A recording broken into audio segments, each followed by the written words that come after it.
My dear, happy to see you. As always, of course, please make yourself at home, but only figuratively. Trust me. Now, let's get you a hot cup of something and a nice, warm chair to sit in, because even as the weather turns warm, it's always so chilling in the night. What's that? Well, of course. I mean, we've been friends a long time. I suppose there's no reason to keep anything from you. But are you sure? Are you certain you want to know about the thing inside?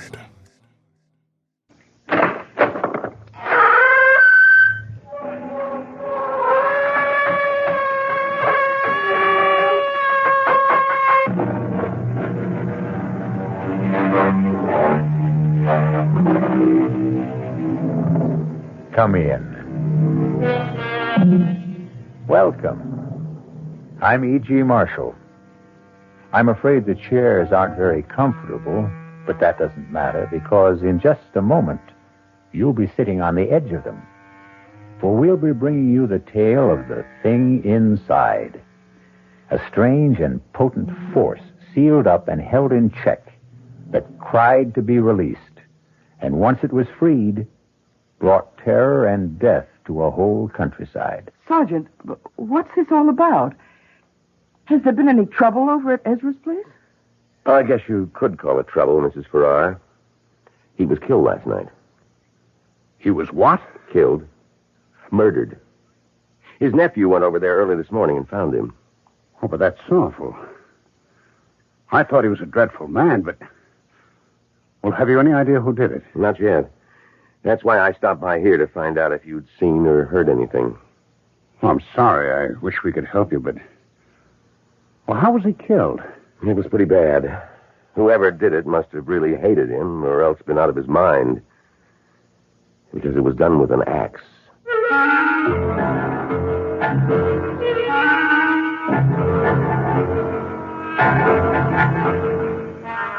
Our mystery drama, The Thing Inside, was written especially for the Mystery Theater by Robert Newman and stars Ralph Bell and Bryna Rayburn.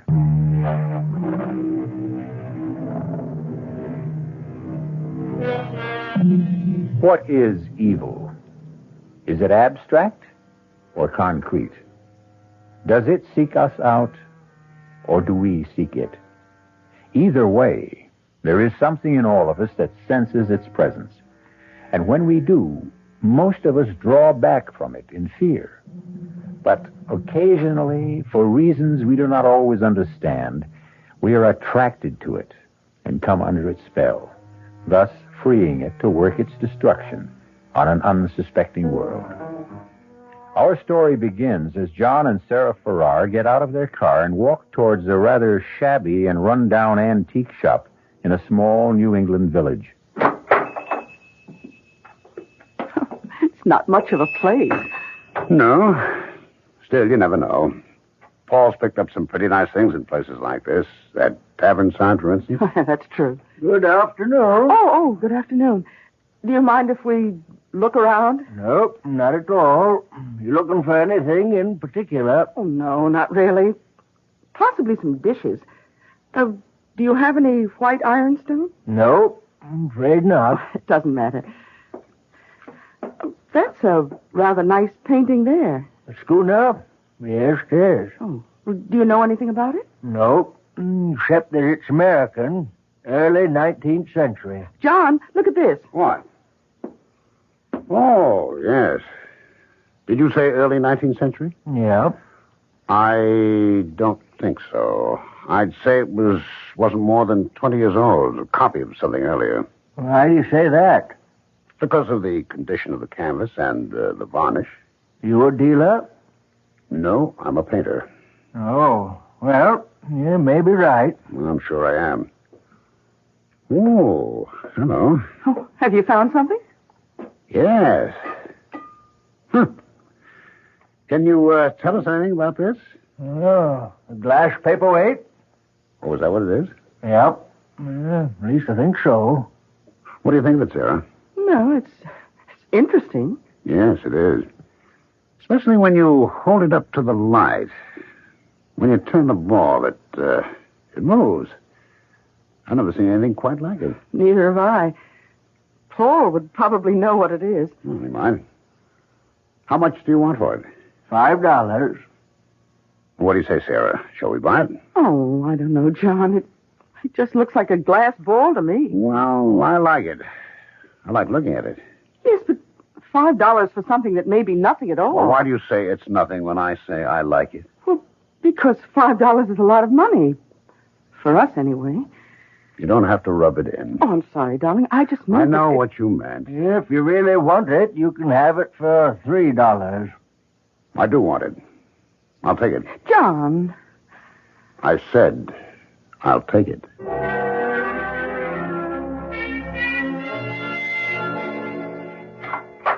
Hello?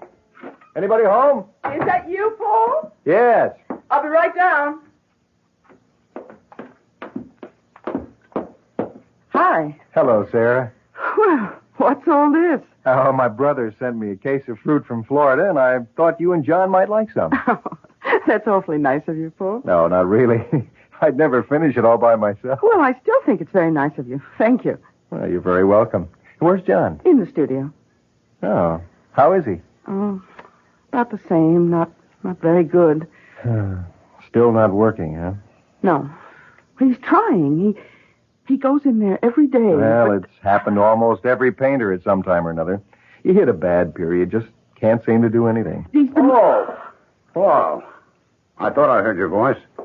How are you? Fine, John. And you? Okay. Where'd all this fruit come from? Paul brought it over. My brother sent me a whole case of it, and I thought you might like some. Oh, it's very nice of you. I was hoping you'd stop by. There's something I wanted to show you, ask you about. Oh, what's that? This glass ball. Oh, where'd you get it? In a crummy little antique shop in Preston. Oh, yes, I know the place. The guy said it was a paperweight. Well, it can't be. It doesn't have a base. It isn't even flat on one side. Well, that's what I thought. What do you think it is, then? Yeah. I have no idea. The only thing I've ever seen that's even vaguely like this are witch balls. Witch balls?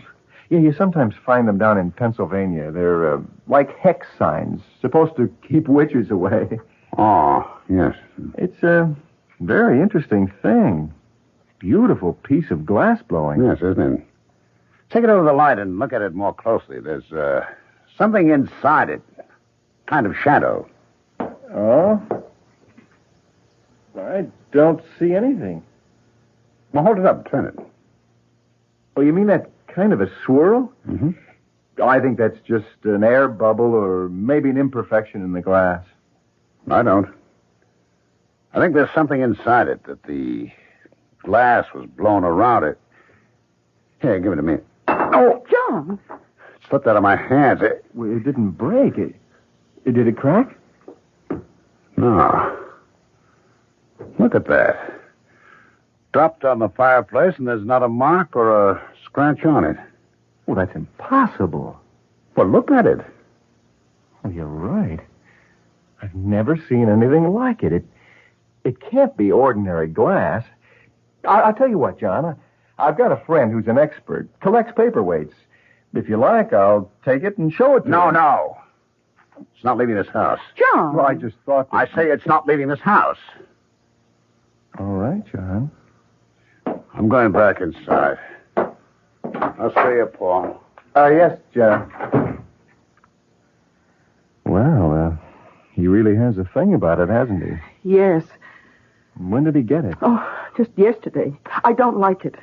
Why not? I don't know. I just have a funny feeling about it. I have had from the first time I saw it.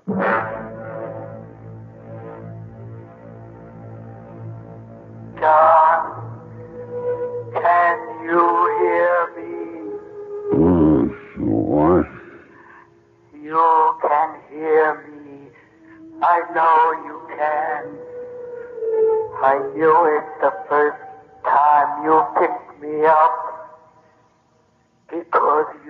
are the only one who could see me.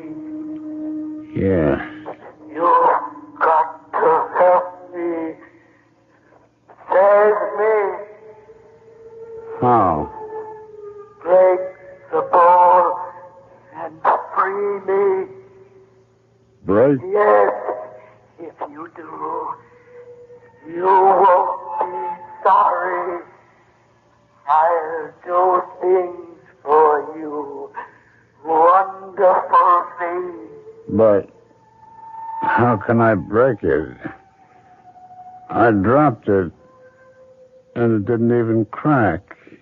Fire and water, John. Fire and water. I don't understand. You will. I know you will. I know you'll help me.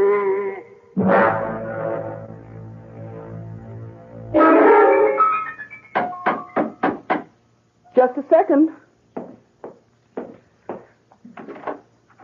Oh, hello, Paul. Sarah, can I come in for a few minutes? Oh, yes, of course. Well, how are you? A little down at the moment. Why? I just got some rather upsetting news. That's why I came over. Oh, I'm sorry, Paul. Well, what's the news? Well, it'll affect you and John more than it does anyone else. Hmm? You know those rumors that Ezra Tate was going to sell that 200-acre parcel of his to a developer? Well, apparently they're true. Oh, no. But how do you know? Well, I was just at the bank and Peterson told me. Well, that's certainly not good that Ezra is going to sell. But that doesn't mean that they can go ahead and build there. Well, they'd have to get the approval of the zoning board. Have you forgotten that Harry Walker, the board chairman, is his nephew? Yeah, but he wouldn't dare. You mean you think it really may go through? I'm afraid so. Oh, but that's awful. You know, we bought this place, put every cent we have into it, mostly because of the location and the view, and if the deal does go through, that will be the end of it. I know. And that's not all.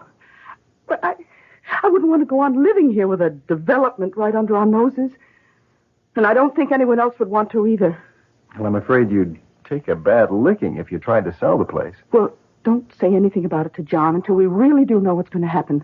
He hates Ezra Tate as it is, and when he hears about this... That's right. He has had a bit of trouble with him, hasn't he? Oh, from the day we moved in here. First about the boundary line, and then about... Sarah, do you... Oh. Oh. Hello. I didn't know you were here.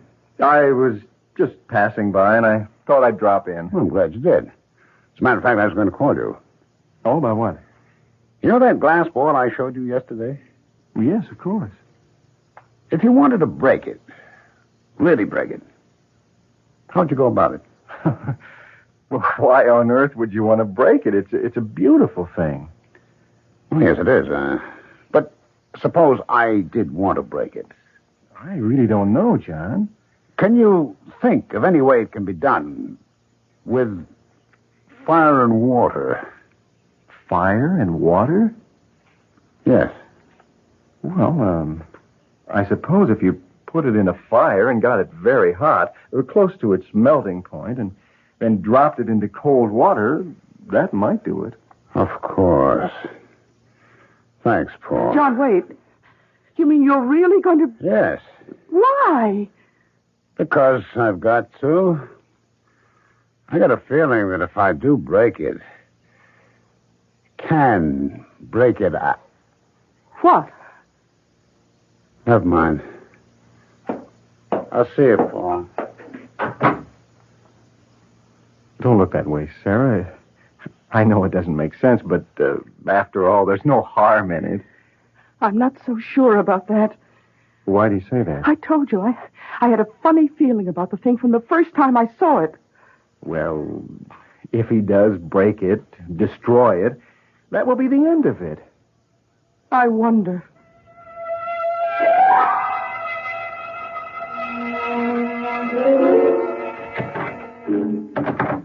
John, Yes. why have you got the door locked? I didn't realize I had. Hi. Oh, may I come in? Of course.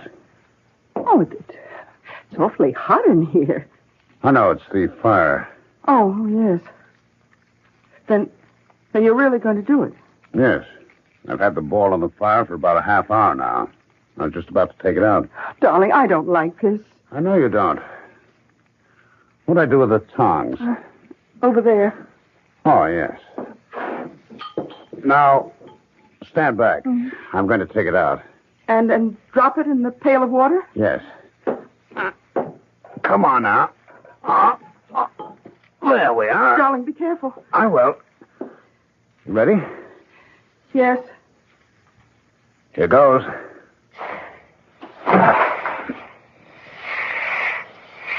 Wow. I really think I did it. What happened to the ball? Well, see for yourself. It practically exploded into 100 pieces. Oh, yes. Well, are you satisfied now? Yes. Now, wait a minute. Look at this. This is what was inside it. Its center. Another ball. A small black one. Yes, but it wasn't black before. Oh, the heat must have turned it black. Well, what are you going to do with it? Keep it. Why? Just so. Now, stop looking so upset, Sarah. Things are going to be different now. What do you mean? Well, you'll see. Everything's going to be fine. Better than they've ever been before.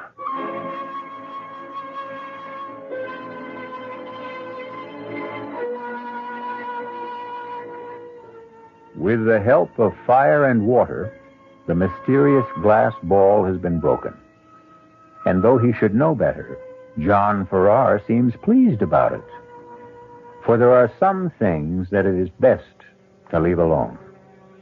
Was he right in thinking there was something sealed in the ball? Will it give him the things he wants? And if so, at what cost?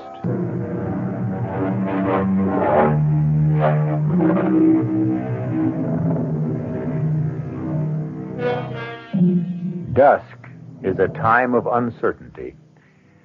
And though she could not have said why, Sarah Farrar was not just uncertain, but anxious as she stood beside her husband and saw the glass ball shatter. But now she's beginning to feel that perhaps she was mistaken. For when John woke this morning, he was in better spirits than he has been for months. He went into his studio early and has been in there all day. It's evening now, almost supper time, and he still has not come out. Yes. Darling, it's almost 6 o'clock, and I wondered you... It's what? Almost 6 o'clock. You're kidding. It can't be. But it is. Oh, good Lord. I had no idea. I kept thinking while I had it, I'd stay with it. Keep on going for just a little while longer. You mean you've been working? Have I ever? Oh, can I look? Of course. It's not quite finished. I want to do a little more with the background, but, what do you think? Oh, darling, it's good. It's terribly good. You really think so? Oh, yes, it's the best thing you've ever done. In some ways, like summer morning, but different, stronger. You're right.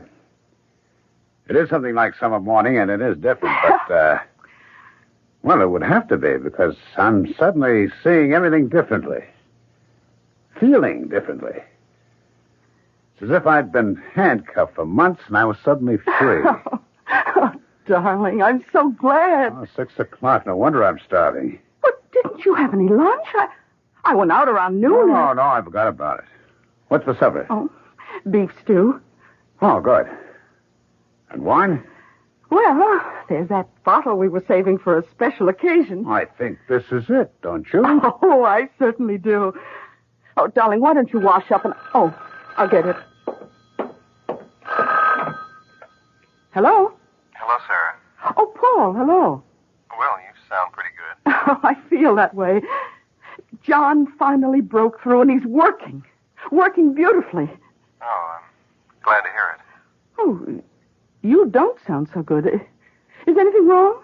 I'm afraid so. I just heard that the deal on Ezra Tate's land is definitely going through.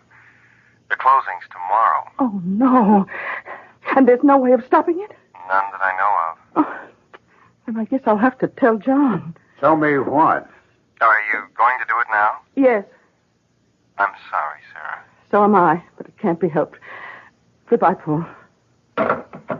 What was that all about? Oh, some rather bad news. Darling, you know that talk that Ezra Tate was going to sell the 200 acres across the road to a developer? Yes? Well, apparently it's true. What? It can't be. I'm afraid it is, John. The closing's tomorrow. But he can't do anything like that. It'd ruin the town. And not just the town. We couldn't go on living here with a couple of hundred ticky-tacky houses right across the road. I know. But I'm afraid nothing can be done about it. No? Well, we'll see about that. John, where are you going? To talk to him. No, John, wait! Don't! Wait!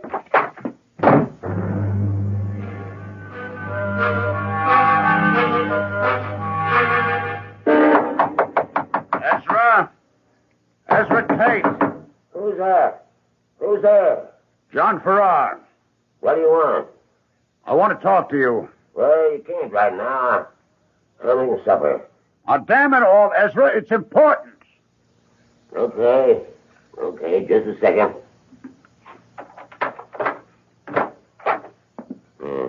Now, what is all this? Is what I heard true? That you're selling the land across the road from us to a developer? It sure is. But you can't do that. Says who? It's my land. I can sell it to anyone I want. Haven't you any feeling at all for anyone else? Don't you realize what it'll do, not just to me, my place, but the whole town? It can't take another couple of hundred people. The deal's set, and that's that. But can't you see? Okay, how much are they offering you for it? Why do you want to know? Because I'll buy it from you. I'll give you a couple of thousand over their price. What? That's really funny. What's funny about it? Yeah, it just is. You haven't got a dime. You owe everyone in town money, and you want to buy... Never mind about that. I'll get it somewhere. Yeah? Where? From your friend Paul Chandler? What's the deal where I get it? I'd like to know, that's all. Just because he's got a thing about your wife, comes around with fruit and groceries for you, I imagine... You keep away from me, Farrar! You think I'd let you in here without precautions? This gun's loaded. Come any closer and I'll let you have a load of birdshot. For 2 cents. 2 cents is just about what you can afford. Now you get out of here. Okay. But this isn't the end of it, Ezra.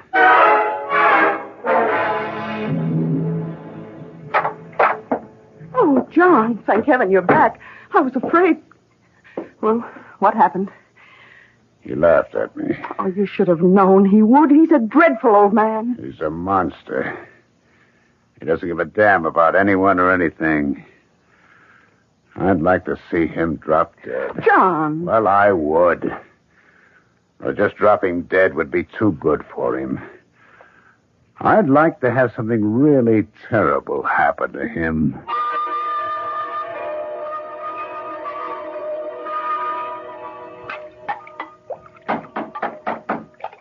Just a second. Good morning. Mrs. Farrar? Yes? My name's Osborne. Sergeant Osborne, State Police. Oh, how do you do? Is your husband around? Yes, he's in his studio. Could I talk to him for a few minutes? Well, he's working, but I think so. Come in. Thank you.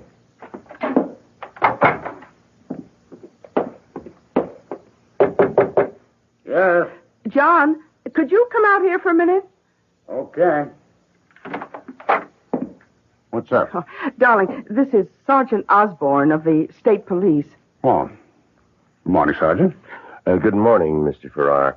I'm sorry to disturb you, but I wondered if you could help us. With what, Sergeant? Were you home last night? Yes, we were. We're here most nights. What time did you get to bed?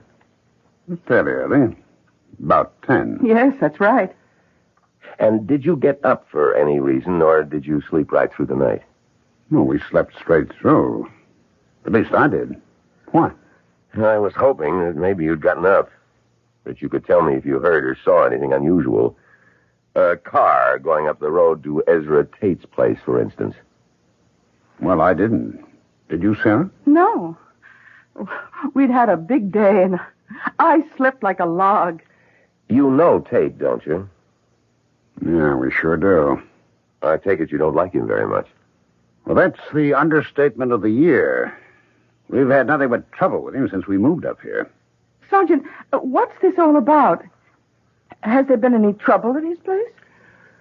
I guess you could call it trouble. He was killed last night. He was what? Killed.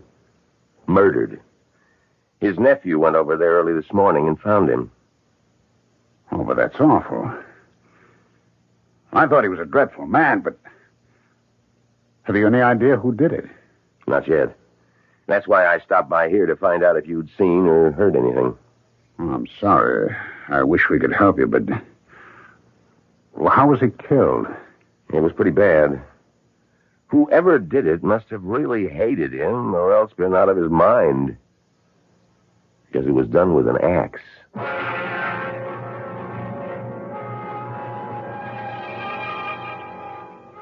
No, that's not a nice way to kill someone, not at all. And whoever or whatever did it didn't waste very much time. For it was only last night that John Farrar said, "I'd like to see something really terrible happen to him." And what did happen was horrible enough to shock even him. The question is, was it a coincidence, or is there more to it than that? Could it have something to do with the shattering of the glass ball?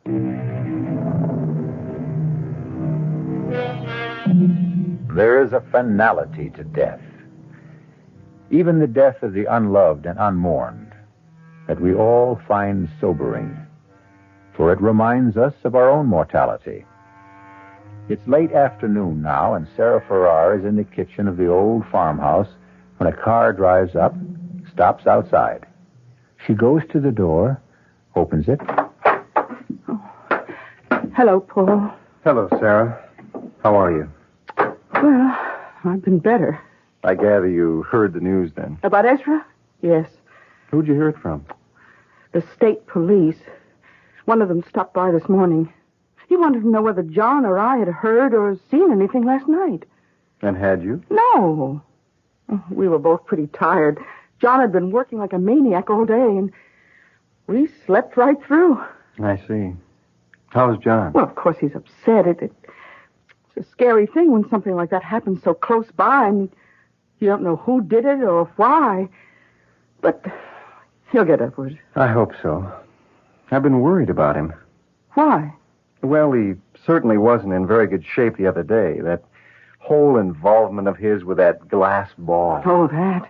I was pretty worried about that myself, but, well, once he broke it and snapped his painting block, it started working. Well, he really feels there was some connection there. Apparently. Well, as long as he's working. I take it he still is. Oh, yes. He finished one painting. He's already started on another. Oh, good. The reason I stopped by was because I wanted to find out if the two of you were free Friday night. Oh, yes, we are. Then would you come over for dinner? Benson of the Benson Gallery is coming up from New York. And if John is working again, I thought he ought to meet him. Oh, poor. You really are a very good friend. Oh, come on, Sarah. You know how I feel about you. Both of you. You've had a pretty rough time since you moved up here, and if I've done anything to help... Oh, Paul, hello. Hi. I didn't hear you cry. You been here long? No, just a few minutes. Oh, Paul stopped by to invite us over for dinner Friday night. Benson of the Benson Gallery is going to be there. Oh, that's nice. What do you think of our big local news? Ezra Tate's death? That's pretty shocking. Yes, it is. On the other hand, it did take care of a pretty serious problem for us. Oh, what do you mean? Well, now that he's gone, that's the end of that housing development. I'm afraid it isn't, John. Well, why not? His nephew is his only living relative. he'll inherit everything Ezra had, including his land, and he's already telling people he intends to go through with the deal. What? Well, he can't do that. He's head of the town zoning board. Yes, he is, but he was willing to push the thing through when it meant money in his uncle's pocket. Don't you think he'll be even more anxious to do it when it means money in his own? But that's even worse. Well, a little more direct and obvious, but no worse. And nothing can be done about it? I'm afraid not. The zoning board is his baby. Does just what he says. Wow. It would serve him right if the same thing happened to him that happened to Ezra. John, that's a terrible thing to say. Is it? I don't like violence any more than you do, Sarah, but when a man is willing to destroy a whole community out of sheer greed, I say the world's better off without him.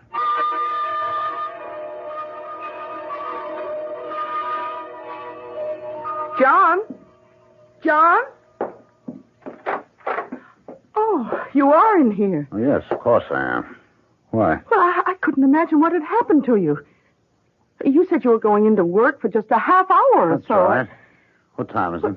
It's almost 11. It's not. Yes, it is. I must have fallen asleep again. I worked for a while and started feeling tired and sat down here. Well, you've really been at it these last few days. I guess I have. John, why are you keeping this thing here? What thing? This black thing that was in the center of the glass bowl. I told you I was going to keep it. But why? Because I like it. I like looking at it. What? Was that what you were doing before you fell asleep? Yes. Oh, I wish you wouldn't. I wish you'd get rid of it. Oh, don't be silly, Sarah. The day I found the ball, or rather the day I broke it open, was one of the most important days of my life. Hasn't everything been different since then? Well, if you mean you've been working well, yes, but I... But what? Oh, never mind. Are you coming up to bed now? I guess so. Just let me clean my brushes and put them away. Oh, who on earth is that? I have no idea. I'll get it.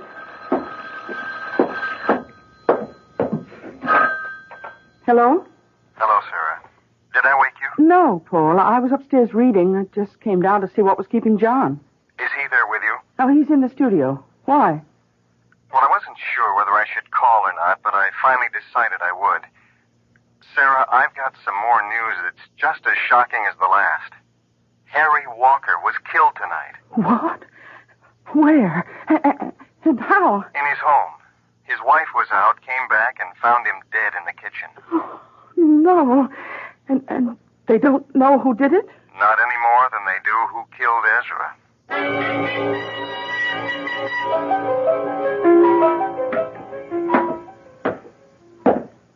Hi. Oh, good morning, darling. I couldn't decide whether to wake you or let you sleep. Oh, I haven't been asleep for some time. I'm just lying there thinking. I know, but I thought you might doze off. You didn't sleep much last night. No, Well, how about some breakfast? I don't want any. John, you should eat something. I can't. I feel awful. Because of what you said when Paul was here about how Harry Walker deserved to die too? Partly. Well, you shouldn't. All right, it was a horrible thing to say, but you were angry, upset. Yes, I was, but don't you realize that the same thing happened before with Ezra? I said I hoped something terrible would happen to him, and it did. Yes, it did, but we often say things we don't really mean. But I did mean it. I meant it both times. That's what makes it so frightening. Why frightening? Look, you don't think that just saying it had anything to do with their deaths, do you? Yes, I do. John! Well, I do. Do you remember what I told you about the glass ball? That there was something in it? Yes. What if there was? And what if, when I released it, it began doing things for me in return? Oh, John, that's ridiculous. It was just a glass ball. Was it? I told you that I had to break it, that it was very important. And it was right after I did that I started working again. But that could have happened anyway. Maybe. But then twice after that, when I said I hoped something would happen to someone, it did. That was just a coincidence. When the same thing happens twice in the same way, it's not a coincidence. But that's not the worst of it. What if the same thing happens still again? Oh, John. John, that's insane. Things don't happen just because we want them to. There's no connection between what happened to either Ezra or Harry Walker. And even if there were, how could the same thing happen again? You don't feel the same way about anyone else. Don't I? Who? You've no idea? No. We don't know that many people up here. You don't mean Paul? Yes.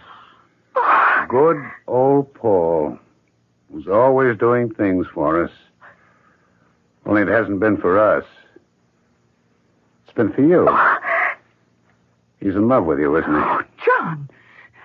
John, this is terrible. I've been concerned about you, worried about you for some time, but I never realized you really are sick. Are you saying it's not true? Of course it's not true. He's just a friend, a good friend. I wish I could believe you. Meaning you don't? I don't know. I'll have to think about it. But there's nothing to think about. I tell you, John, where are you going? Out. John, wait a minute. You can't. John!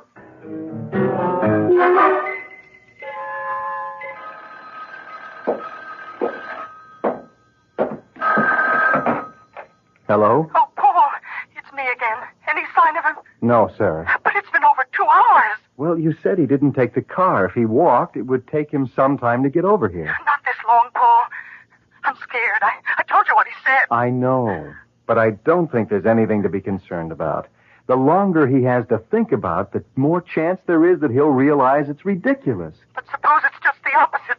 Suppose... Now, don't do that, Sarah. I'm not worried. I hope he does come here. I told you there's something I want to tell him. What? I don't want to go into it now, but I think it may make a difference. Help him. All right. But if he does come to your place, will you call me? Let me know. Of course, Sarah. Thank you, Paul.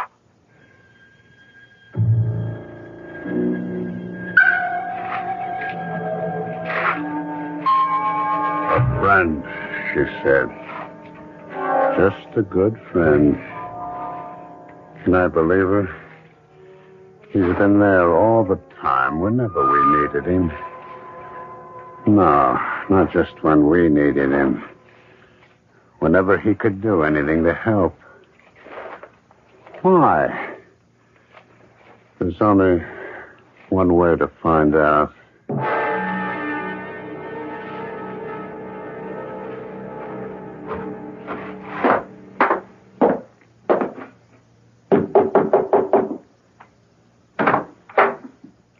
Hello, John.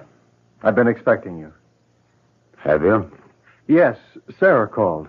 Twice, as a matter of fact, and said you might be coming over here. Come on in. Thanks. Can I get you something? Some coffee or a drink? No. Well, sit down. There's something I want to tell you. About you and Sarah? What? What could I tell you about that? How you feel about her? I feel the same way about her that I do about you. I like you both very much. What I wanted to talk to you about was that glass ball. What about it? Well, I'm afraid I was the one who got you started on it, saying it was something like a Pennsylvania Dutch witch ball. Well, I was wrong. There was nothing strange or mysterious about it. It wasn't even old. It was made 7 or 8 years ago by the New England Glass Company. That's impossible. How do you know that? Because I called a friend of mine, the man I wanted to show it to, and he told me. The company was trying to develop a new kind of glass, practically unbreakable and impervious to heat. They did it by bonding two kinds of glass together, and the ball was one of their samples. That's not true. It's a lie. You don't just want to take Sarah away from me. You want to take that away, too. The feeling that breaking it just gave me, the freedom, the sense of power. When you're not going to. John, put down that poker. No. John, put it down. I'm not finished yet.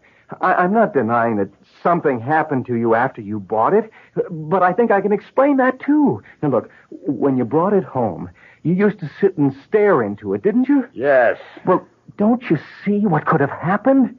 When you stare into something clear or shiny, you can hypnotize yourself. But in your case, the self-hypnosis took a special form. You started identifying with it.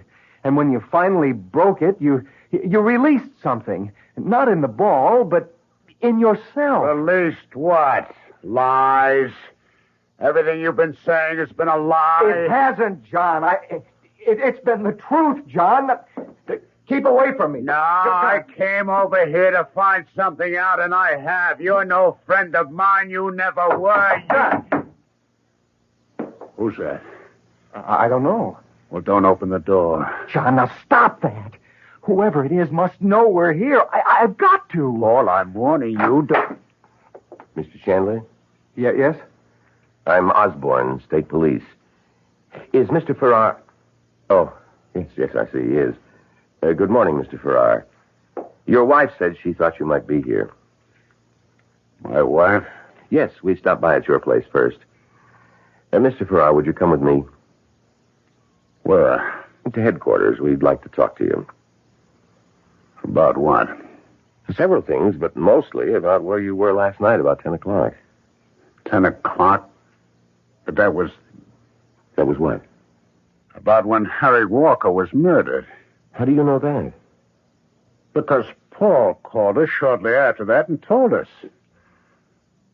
You're all against me. Not just my wife and Paul, but everyone. Plotting against me. No one's against you, Mr. Farrar, and we're certainly not plotting against you. We just want to talk to you and... No! Farrar, stop! Come back here, Farrar! Aren't you going after him? Oh, we'll catch up to him. I have another car and 2 more men out on the road there, just around the curve. Why did you want to talk to him? Well, someone saw him leaving Harry Walker's house last night, shortly before Mrs. Walker came home. Oh. We just got a general description. Weren't sure who it was at first, but... Farrar, look out! That truck! John! Good Lord.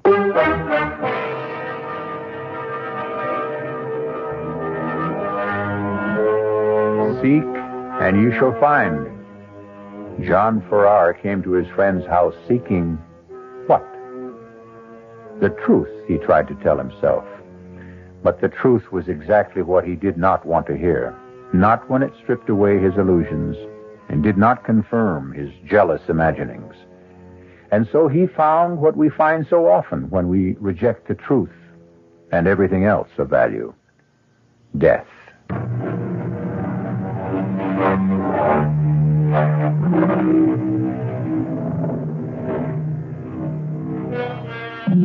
Now we see through a glass darkly, says the Bible. That was what John Farrar was doing, seeing something in the strange glass ball that wasn't there. But he wasn't completely wrong. At least it wasn't all imaginary. For as his friend Paul said, there was a thing inside. Not inside the glass ball, but inside John himself, that never should have been tampered with. Our cast included Ralph Bell, Bryna Rayburn, Bob Caliban, and Leon Janney. The entire production was under the direction of Hyman Brown. Until next time, pleasant dreams.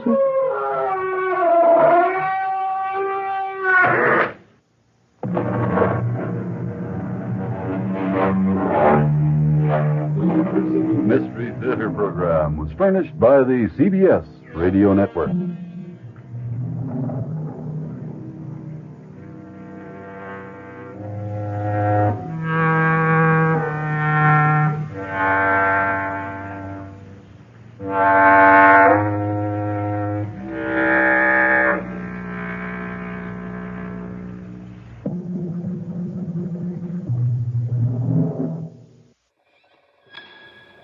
When you entered my domain this evening, you brought in a bit of a fresh smell. I suppose the air is fresher when you're above ground. It's very pleasant. It's very pleasing, even. To feel it in my lungs brings me something I can't quite put my finger on. Something lively. Something not like a summer's day, but more like evening primrose. Fed up with the everyday grind? Tired out from the summer heat? Want to get away from it all? We offer you Escape. Escape, designed to free you from the four walls of today for a half hour of high adventure. You are groping through the midnight dimness of a gigantic department store, and suddenly you realize that 100 eyes are staring at you from the shadows, and 100 hands are reaching for your throat, and your most urgent desire is to escape.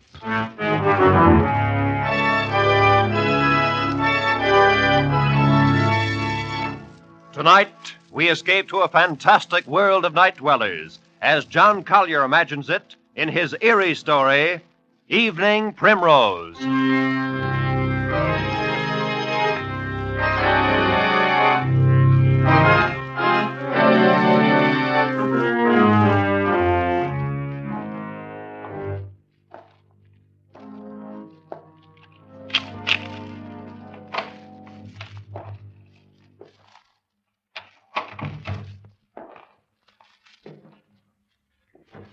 Sadie? Sadie, what's the matter? It's me.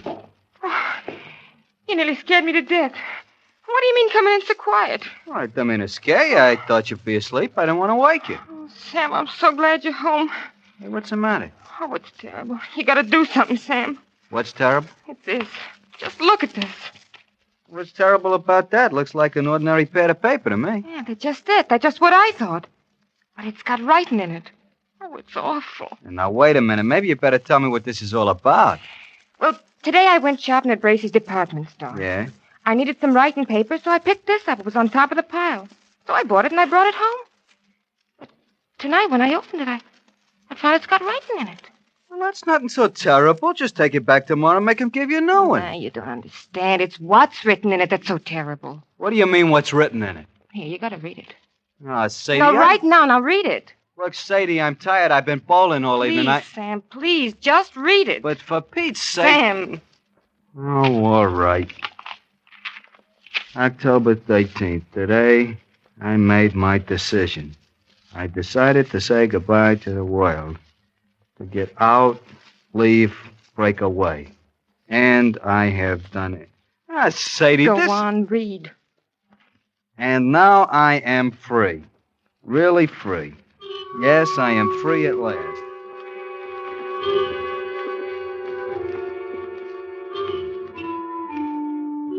Yes, I am free at last. The world is an intolerable place for a poet. I was broke, starving, at my wit's end. And then I had the brilliant idea. I'd escape to a place where I'd had no need to earn a living, where I could write to my heart's content in peace and security. And where is this place? Right under your nose, so close you'd never think of it. I am now living in Bracey's department store. I have everything within arm's reach that anyone would need or desire. And it's all free. Absolutely free. I arrived this afternoon. I'd spent 3 days looking over all the department stores in town. I decided on Bracey's because of the completeness of their food department. Therefore, this afternoon, I entered the store and went immediately to the 4th floor, to the rug department, and hid myself in this dusty, out-of-the-way corner behind a pile of carpets. Once I'm settled, I'll furnish it with the best of modern pieces from the furniture department. It's small, but it'll be cozy enough and safe. After the store closed, I made my first venture out. I tiptoed as far as the stationery counter and got this paper, the writer's primary need. Now, after making my first entry, I'll go out and get food, wine, and the pillows for my bed, and perhaps even a fancy dressing gown. This is perfect. Here I'll be able to write. Dawn, October 14th. I am almost too unnerved to write this. The whole thing is unbelievable. After the store was dark and completely quiet, I crept out and started for the food department. One's steps echo hollowly in an empty department store at night, and I found myself gliding along the floor on tiptoe, moving as silently as possible. But the sound of footsteps persisted, and suddenly I realized that they were not my own. The night watchman. I was in the Salon Moderne, so quickly I seized a mink coat from a hanger and draped it about my shoulders and stood stock still.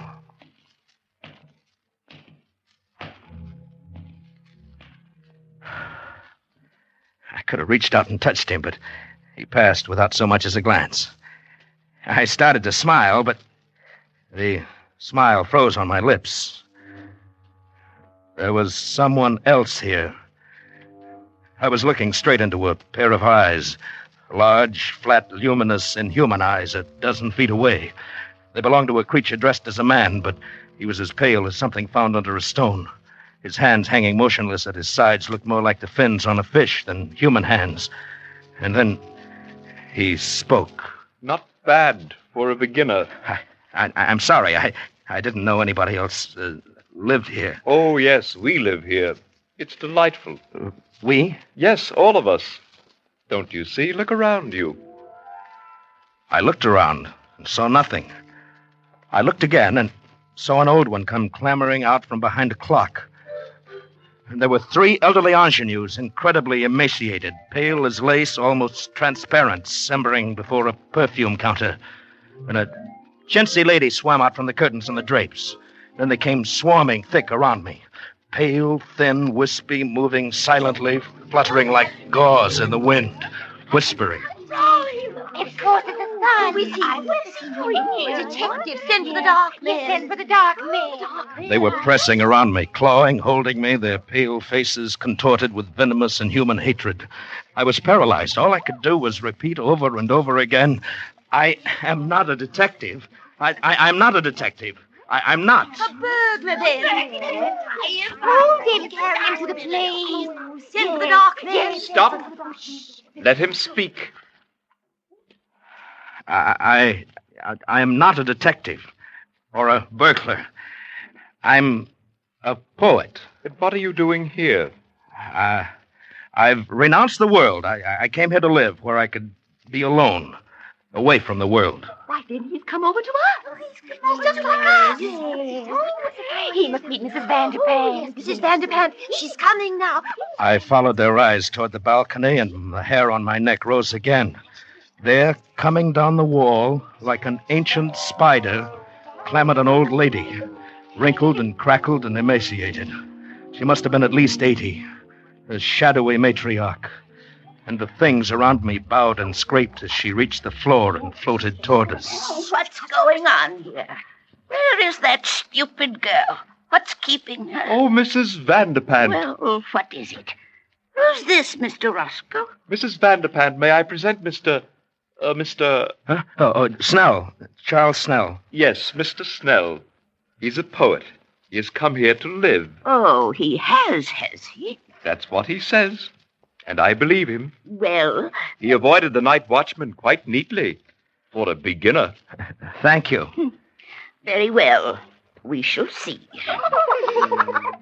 A poet should find inspiration here. Mr. Snell, Mrs. Vanderpant is our grand old lady. Oh?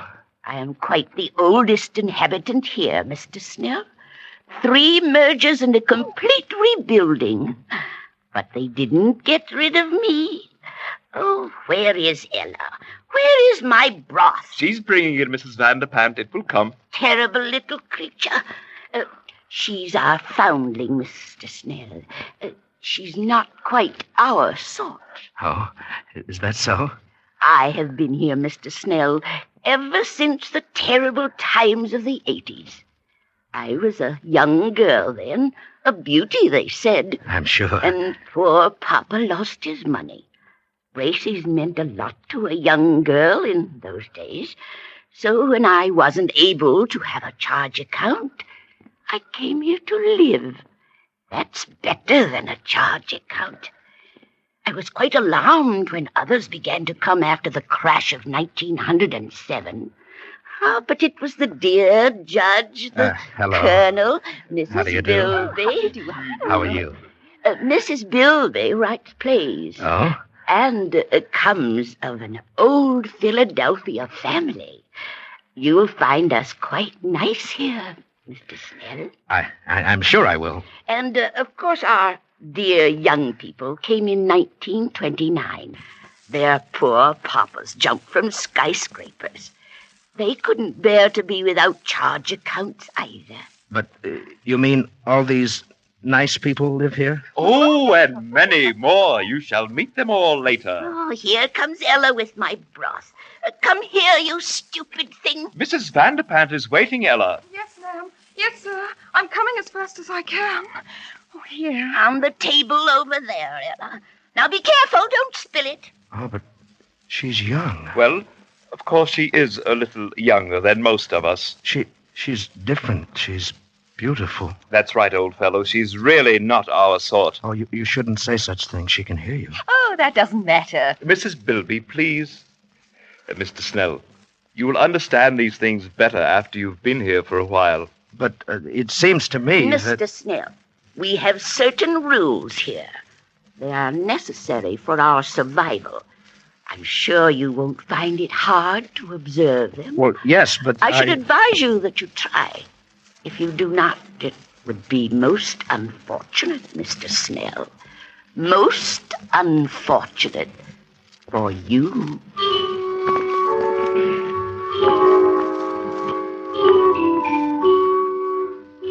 October 15th. You can imagine my feelings last night. My first thought was to escape as quickly as possible. In fact, I planned to quit my hiding place and mingle with the crowds and leave Bracy's forever. But just at dawn, Mr. Roscoe brought me a cup of coffee, which must have been drugged, for I fell asleep. And when I awoke, I found that I'd slept all day, and night was closing over the store once more. Later. I have spent my second night here. I saw Ella again. Ella, the pearl of this remote, fantastic cave. She's not like the others. A trifle pale, but otherwise normal and human and beautiful. A child of perhaps 18. She is the only thing that makes this nightmare bearable. October 20th. Escape seems almost impossible. There is a very effective burglar alarm system, and the doors are all carefully guarded. But that is nothing compared to the Dark Men. Who are the Dark Men? I don't know, but the inhabitants here threaten any transgressor with these Dark Men. I shall try to discover who they are. I am sure I'm watched, though they've begun to trust me now. Speaking to the night watchman would be suicide. Even if he believed my fantastic story or didn't shoot me as a burglar, I'm convinced that neither Ella nor I could get out of here alive. She and the night watchman are the only real people here. And how the others hate the night watchman. Odious, vulgar creature. He reeks of the coarse sun. Oh, come now, Mrs. Bilby. He's really a very personable young man. Very young for a night watchman. Mr. Snell, sometimes I wonder about your taste. Oh, you must not stay so much to yourself. You must become better acquainted with our ways. That's quite true, old man. Oh, you must come to the play tonight. We're going to be entertained with one of Mrs. Bilby's tragic comedies, Love in Shadowland. I'm sure you'll enjoy it. I'm sure I will. Oh, it's really a festive occasion, you know. Wanamaker's is coming over. Wanamaker's? Yes, the entire colony over at Wanamaker's is coming here en masse to attend the play. You mean There are people living in other stores? Oh, dear, yes, didn't you know? Of course, the best people live in Braces and Wanamaker's. Oh, come now, Mrs. Bilby. There are some very nice people at Altman's. Beg your pardon, Mrs. Bilby. Hello, Ella. Oh, good evening, Mr. Snell. Well, what is it, Ella? Please, ma'am, I'd so love to see your play tonight. May I have your permission? Certainly not. You know better than that, you stupid creature. You know where you belong. In the basement by the garbage cans. But Mrs. Bilby... Hush, Mr. Snell. Ella, you're becoming entirely too forward of late. I advise you to watch your step. Remember the dark men. Oh, no. Please, Mr. Roscoe. I'll be good. I promise I will. Oh, no, please don't send for the dark man. I'm sorry, Mrs. Bilby. Excuse me. Ella, come back. Charles, you forget yourself. Let her go. But how can you treat her like that? Why do you always frighten her? And what is all this about the dark men? Well, Mr. Snell, Oh, please, Mr. Roscoe, not now. You'll spoil our whole evening, and I do so want Mr. Snell to enjoy my play. Very well, Mrs. Bilby. Later, Charles. But I want to know about the dark men. Later. October 21st. I found an opportunity to speak to Ella alone. I had not dared to speak to her before. Here one has the sense always of pale eyes secretly watching. But last night at the play, I induced a fit of hiccups. As I anticipated, I was sternly reprimanded and told to go and secret myself in the basement where the night watchman wouldn't hear me. This was exactly what I'd planned. I went to the basement. And there, in the darkness, among the garbage cans and the rats, I heard sobbing. Ella? Oh, Ella, is that you? yes. Why are you crying? What is it, Ella? They wouldn't even let me see the play. Oh, is that all? Oh, Mr. Snell, I'm so unhappy. Oh, there. You mustn't cry. You're the only one. The only one who is kind. Ella, why are you here? Why do they treat you so differently? Because I'm not like them. I didn't choose to come here. You mean you were held prisoner? Yes. You see, I was only 6. I came here on a shopping tour with my mother. I got lost and fell asleep behind a counter. It was dark when I awoke, and they found me. Some of them wanted to send for the dark men because they were afraid I would tell on them. But Mrs. Vanderpant said no. I could stay and be her maid. I've been here ever since. Since you were 6? But haven't you ever tried to get away? Oh, no. I don't know anything about out there. I wouldn't know what to do. Besides, I'm afraid to take the chance. If anyone tries to get out, they send for the dark men. Ella, who are the dark men? Don't you know? Oh, it's horrible. Tell me. You know how people live in all the stores, at Gimbel's and Bloomingdale's? Yes, I know. Well, the dark men live at the undertakers. Good heavens. And whenever someone dies or breaks the rules, or when a burglar gets in and sees these people and might tell, they send for the dark men. That's horrible. They put the body in the butcher shop and the food department, and then the dark men come. I saw them once. It was terrible. What do? They go in where the dead person is. They have wax with them and all sorts of things. And when they're gone, there's just a wax model left on the counter. Then our people put a frock on it or a bathing suit and mix it up with all the other wax models in the windows. And nobody ever knows. Ellie, you mean all these dummies are... Oh, no. At least, not all of them. But if you displease these people, the same thing might happen to you.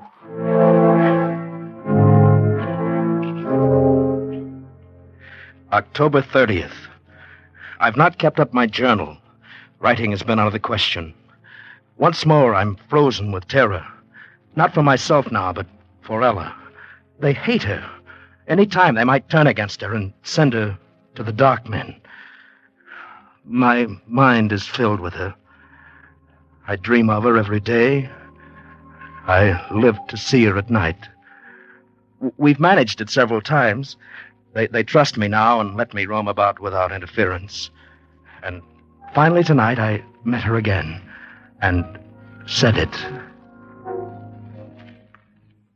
Ella, I love you.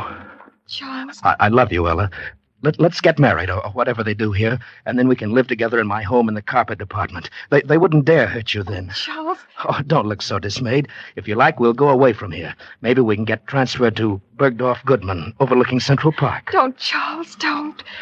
You must. Oh, but I love you. Ella, you're not in love with someone else. Oh, Charles. Yes, I am. But who? I thought you hated them all. Oh, it must be Roscoe. He's the only one that's young enough. Oh, no, Charles, not Roscoe, especially not him. Oh, I do hate them all. They make me shudder. Well, who is it then? It's he. Who? The night watchman. No, it's impossible. Oh, I love him. He smells of the sun. Ella. Oh, it was wonderful, the way it happened.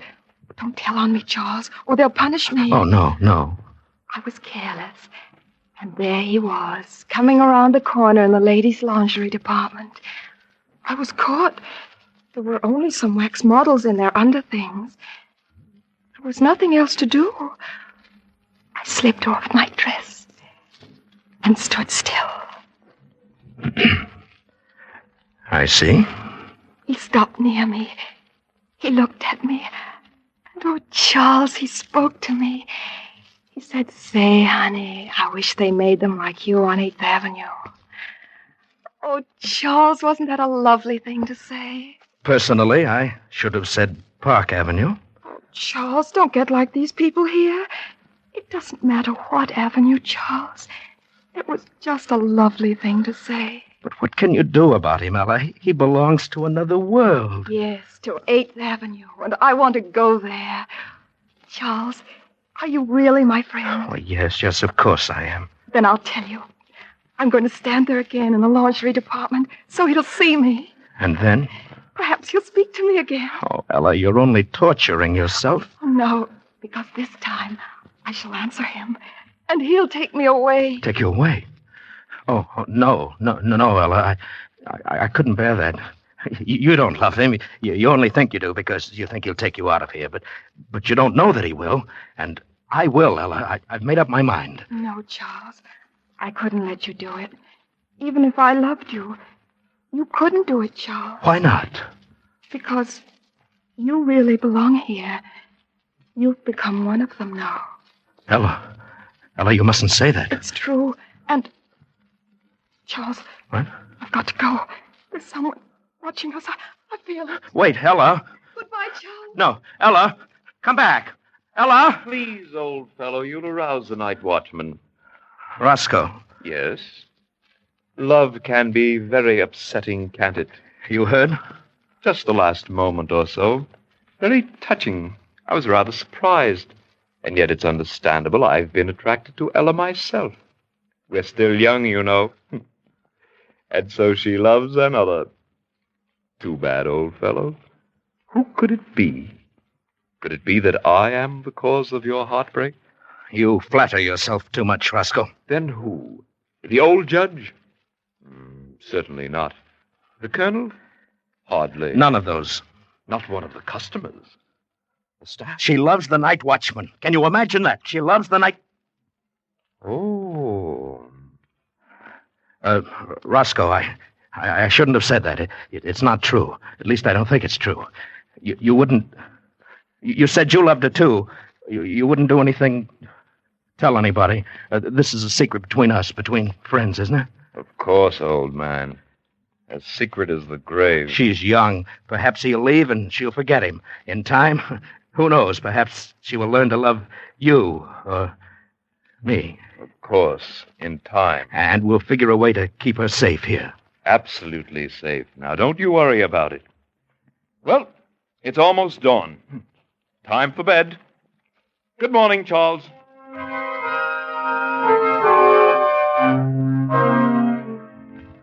Early evening, November the 4th. I was a fool. I should have known he couldn't be trusted. He must have gone straight to Mrs. Vanderpant. This evening, the atmosphere has changed. People flickered to and fro, smiling nervously, horribly, with a sort of frightened, sadistic exultation. An informal dance in the record department's been called off. And I can't find Ella. I'm going out again now to look for her. Roscoe, what have you done with her? Quiet, old chap. The night watchman. I don't care. What have you done with her? Whatever I did for your own good as well as the good of us all. Wait a minute. What is that? What are those people carrying? Why, it's Ella. She's tied up. They're carrying her. Ella! Ella! Stop it, Joel. Stop it. Stop me! Let me go! Let me go! Stop, Joel. Stop it. You'll arouse the night watchman. But they're taking her into the butcher shop. Ella! Ella!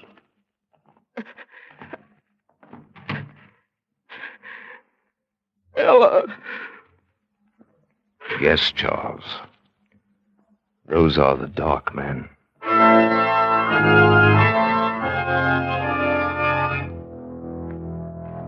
Midnight. I am scribbling this last entry hurriedly. There and there in the butcher shop with Ella. The dark men. There's only one thing to do. I'm going to find the night watchman and tell him. He and I will save her if we can.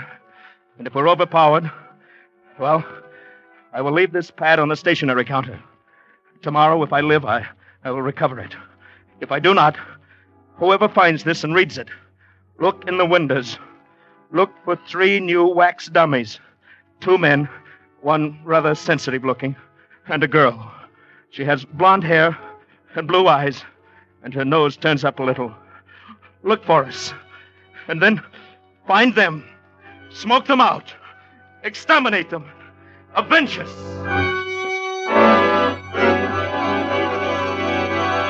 Find them, smoke them out, exterminate them, avenge us. Sam, isn't it horrible? We gotta do something. Tell somebody something. Oh, Sam, what'll we do? Go. Nothing, go to bed. Oh, but Sam. Whoever wrote this has sure got a weird sense of humor, hey? Probably some clerk down at Bracy's ought to be fired. You mean you think it's just a story? Are you kidding? You don't believe that stuff, do you? Well, I don't know. I just thought... Forget it, baby. Snap out of it. I shouldn't leave you alone. You get too many ideas when I go bowling at night. Oh, Sam. Sam, don't you think maybe we ought to just take it back and show somebody? Nuts. It's not worth the bother. They'd laugh at you, baby. Think you were crazy or something. Yeah. Yeah, I guess you're right. I guess I was silly. Forget it. Come on, let's go to bed. I'm tired. Sure, Sam. Golly, you know, for a while I was sure scared. I even forgot what I was going to tell you. What? Sam, I found the cutest dress today, only $19.95. Yeah, baby? Yeah.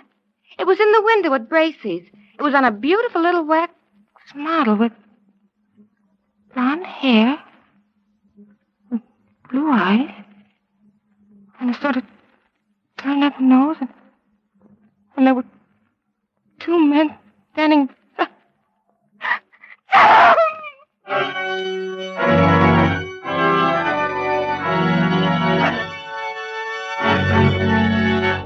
Escape is produced and directed by Norman MacDonald. Tonight, we have brought you Evening Primrose by John Collier, adapted for radio by John Dunkel. Featured in tonight's story were Bill Conrad as Charles and Constance Cavendish as Ella, with Harry Bartell, Lillian Baeff, Jeff Corey, Kay Miller, and Irene Tedrow. Special music by Ivan Ditmars. Next week. When you've had all you can stand of routine, when your everyday chores offer you no release, when the 4 walls are closing in on you, join us for Escape.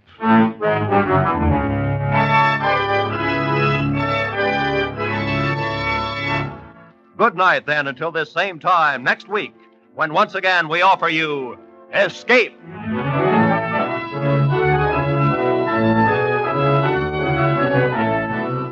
Roy Rowan speaking for CBS, the Columbia Broadcasting System.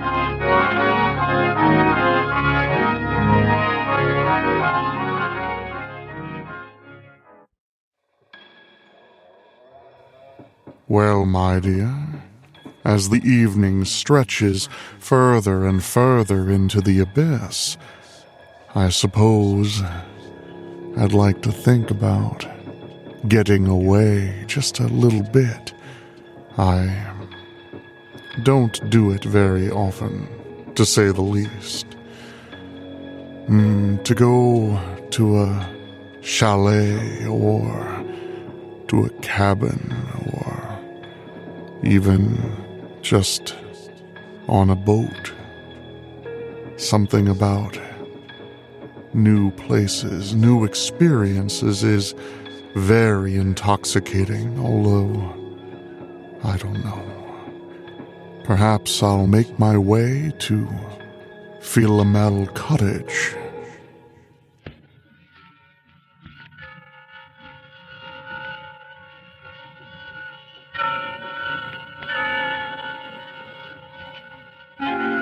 Suspense.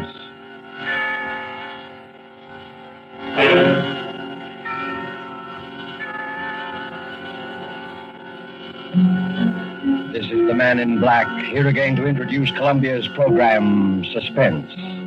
With us again as star is Mr. Orson Welles, in the third of 4 successive appearances for the Suspense audience. And sharing honors with Mr. Welles this evening is a lovely and distinguished Hollywood leading lady, Miss Geraldine Fitzgerald. Our play tonight is from a short story by Agatha Christie. And so with Philomel Cottage, and with the performances of Geraldine Fitzgerald as Alex Martin, and of Orson Welles as her devoted husband, Gerald, we again hope to keep you in suspense.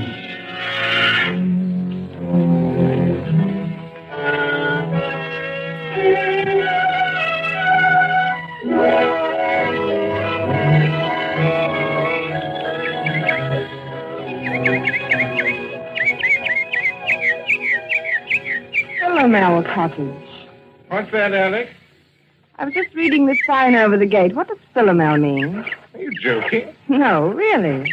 Why, you little cockney. You've been here for 3 weeks and you still don't know. Philomel is another name for the bird that's supposed to sing only for lovers.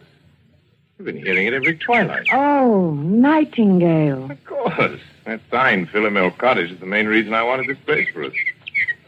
Glad you bought it. Gerald, this was a 50-50 investment, and you know it.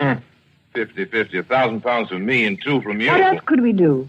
You couldn't touch any more of your capital at the time, and, well, when you find a country cottage that combines old world charm with new world plumbing, you want to grab it. And we did have to have the place, didn't we? Yes, we did. I've often wondered if you went a bit lonely. Lonely? With you? I mean, well, after living the city all your life, pretty much to ourselves, you know. 2 miles from the nearest neighbor. From the nearest eavesdropper, you mean? What an utterly hopeless romantic I married. Well, you can't get out of it now. No. Oh, Gerald, you know what day today is? Today, it's the 13th. It's our anniversary, darling. We've known each other exactly a month. No, exactly 30 days. Oh, Gerald, really now? No, really. What is it, dear? You have the pain again? No. Just a little indigestion, I think. There. Do you want me to get you your pills? No. Well, dear, it's 11:25. Better get on to the village. Now to get that camera equipment. And the human timetable walks through the garden gate. My dear, there's nothing wrong with system, even on a honeymoon. Sooner I go, sooner I get back. Oh, come on, Gerald. Forget your old photography. Why don't you stay and do some gardening? It'd be good for you. Better for old George. He gets paid for it. He's not due again till Saturday. The place will go to rack and ruin. Over my dead body. Goodbye, dear. Don't walk too fast, dear. Remember the last time. Be careful, darling.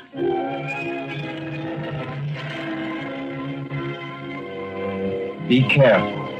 It had just slipped out. Be careful. Alex Martin swinging there on the garden gate, smiling out her happiness across a part of England that was as remote and placid as any you'd care to find, wondered why she'd said such a ridiculous thing. If this were London, say, that would have... London. And slowly the smile fell away. She knew then that the memory of that last week in London had never really been far from her mind. That and that last talk with Dick on the top deck of the bus crossing Trafalgar Square. She'd never seen him like that before. Gerald Martin. I tell you, Alex, the man's a perfect stranger to you. You know nothing about him. I know that I love him. How can you know in a week? You've only met him. It doesn't take everyone 7 years to find out they're in love with a girl. It's meant for me, isn't it? Alex. It's no use. Alex, don't you know what it's been for me not being able to tell you? I couldn't, not with the income I had. Then I decided I couldn't wait anymore, and I was going to tell you anyway. And you know what happened? No, I'm afraid I don't. Oh, yes, you do. That money you inherited. That money from your cousin or uncle or whoever I it don't was. see what You that... didn't think I could ask you to marry me then, did you? You don't think I could live off your money? I'm sorry, Dick. Believe me, I am, but it really doesn't matter now, one way or the other. Doesn't matter, does it? You can bet it matters to that Martin chap. That's what he's after. You mark my words, he's after your money. Dick, it might interest you to know that Gerald has money of his own, far more than I have. And more than I have. Maybe that's the difference. I've had enough of this. I'm getting off at the next stop. Alex, please. All right, but let me tell you something. If you think I'm going to let Gerald cut me off and not do anything about it, you're very much mistaken. I'll catch up with him, do you hear? I'll catch up with him if it's the last thing I do.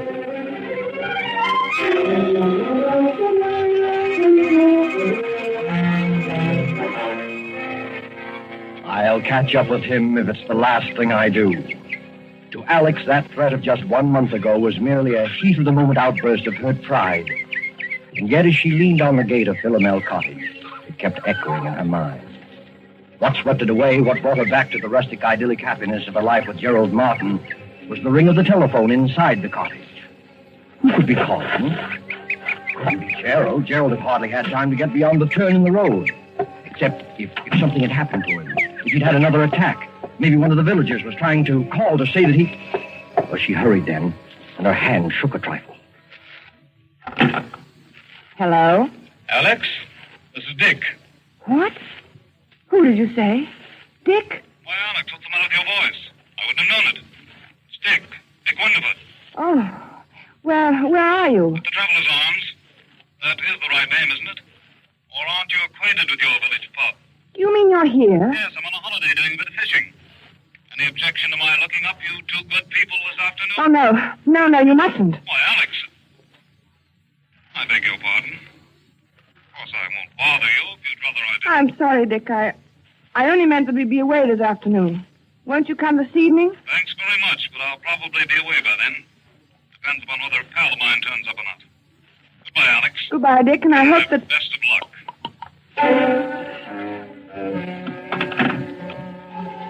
For a long moment, Alex stood quite still, the memory of Dick's threat flooding her mind.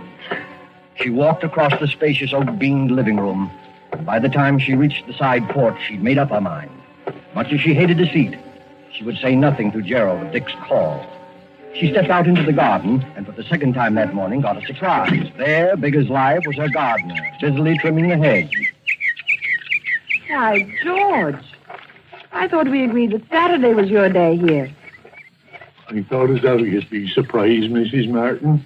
There'll be a fair over the Squires on Saturday, and I says to myself, Mr. and Mrs. Martin, they won't take it amiss if I comes for once on a Wednesday instead of a Saturday. No, of course not, George. Then I thought, too, as I might as well see before he goes away so as to learn your wishes with the boarders.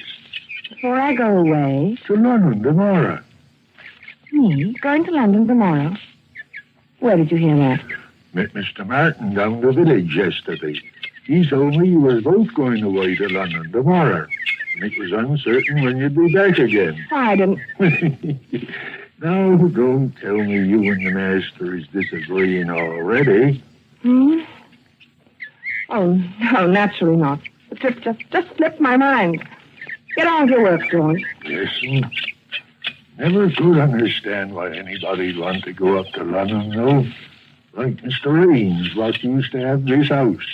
He went up there, not to remind you.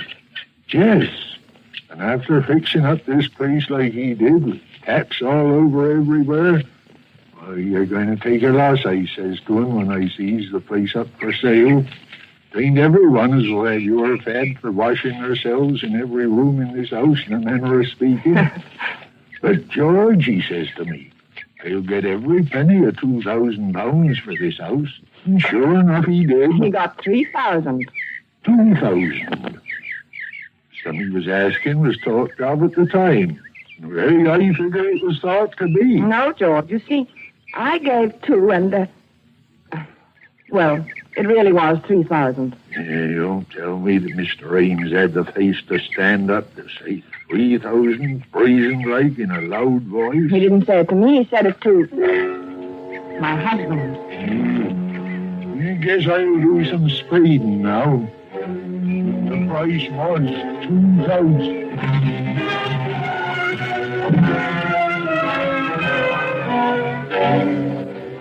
As Alex strolled on across the garden, she was conscious of a thin, vague thought struggling to make itself heard. Then, abruptly, it was gone. Her eye had fallen upon a small, dark green object lying in the fur beside one of the flower beds. Gerald's diary. Her husband's pocket diary. She picked it up and opened it, scanning the entries with some amusement, once again reminded of Gerald's enslavement to time and system. It was the entry on page 21 that brought the smile to her face. April 14th. Marry Alex at St. Peter's Church, 2:30. And it was the entry on page 30 that took that smile away. She stared, puzzled, at the date on the page, Wednesday, May 13th. Why, that's today. Only one thing was written there, in red pencil. 6 p.m. What did it mean? What was to happen at 6 p.m.? As she stood there, that small, vague thought struggled to be heard once more. It was something Dick Winterfeld had said. Not the threat, not that wild, silly promise of vengeance, but something else. And then it came. That's a perfect stranger to you. You know nothing about him. Nothing about him. It was true. What did she know about him? After all, This is ridiculous. Gerald, my husband. I love him. I trust him. But Then she thought once again of that cryptic entry. 6 p.m. It was just 3 o'clock when Gerald, his arms laden with packages, walked up the garden path and came onto the side porch. Oh, Alex! The moment he opened the door into the living room, he noticed the rather odd kind of excitement about him. There you are. Miss me, darling. why wouldn't I? You've had time to buy out the whole village. Only the camera shop. No. If I don't have the best equipped darkroom this side of London, it won't be my fault. If you're not careful, that darkroom of yours is going to overflow the whole cellar. Oh, incidentally, here's something you've been watering the flowers with. Hmm? Catch. My diary. I dropped it in the garden, did I? I know all your secrets now. Not guilty. Oh, I'm not so sure. What about your assignation at 6 p.m. today? What? Oh, that. Well, you've caught me at last. It's an assignation with a very handsome young woman, quite remarkably like you, in fact. You're evading the issue. Not at all. Simply a reminder that I want you to help me develop some negatives this evening. At 6 o'clock? That's rather a peculiar time, isn't it? Peculiar? Yes, I'm usually preparing dinner at that hour. Well, no harm in delaying it a bit. We might have a sandwich or two and some coffee out on the porch. Before we work on the negatives, you mean? Yes, that'll be pleasant, won't it? You know something, Alex? I've never found anybody yet who could touch your coffee. Oh. Really? That covers Australia and Canada, Oh, too. you and your mysterious past. Why do you say that? No reason. Oh, Gerald, I do wish I did know more about you. Alex, you're serious. I know it's silly, but Darling. I've told you all about me, my boyhood in Sydney, my life in Canada. Yes? I see. You mean love affairs. You women are all alike. Well, but there must have been. There must have been other women. I mean, if only I... Do you think it wise, Alex, this Bluebeard's chamber business? Let's put your mind on such a subject anyway. Never mentioned it before. I don't know, Gerald. I've been rather upset all day. I imagine I can thank old George for that. The gardener, you mean? He had some ridiculous idea we were going away to London. He said you told him. Where did you see him? He came to work today instead of Saturday. You fool! Why, Gerald. I didn't get this collar. Oh, Gerald, lie down. Look, lie down here. Here's some water. Here, darling. I'm all right. Sorry. Oh, I'm sorry, darling, getting you all upset. That's because the stupid old gardener. I made some weak joke to him about being off to London in the morning. He must have taken it seriously, else he didn't hear properly. You straightened him out, I suppose. Hardly. You know what a gossip he is. I didn't want the whole village to think my husband was leaving me in the dark about his plans. Are you all right now? You told him we were going then? Naturally. Yes, of course. Sorry you were placed in that kind of situation, darling. I don't suppose you ran into anybody else today. This far from the world, Gerald?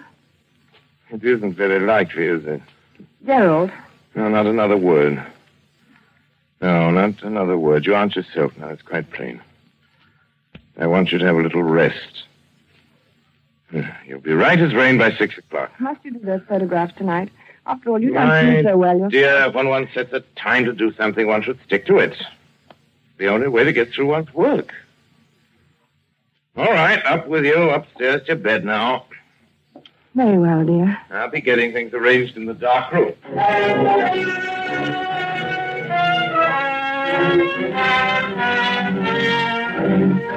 But for Alex, rest was more like a nightmare. Upstairs in her room, she told herself that there was no basis whatever for her state of mind. Still, the turmoil, the doubt, the odd, unaccountable sense of dread persisted and grew until... Softly, she opened her door, stepped out up in the upstairs hallway. Quite clearly, she knew what she must do, knew she must find some testimony to her husband's past, something to reassure her, something to kill that agonizing dread mounting within her. And strangely, she remembered that single locked drawer in Gerald's bureau. She tiptoed to the door at the head of the stairs, opened it, and entered her husband's room. The key, yes, the key. If only she could find the key that locked the drawer. But there was none in sight. She moved to the wardrobe, went through his coat pockets, and then there, at her feet, there on the floor, she saw it. Swiftly, she stepped to the bureau, inserted the key, and it worked.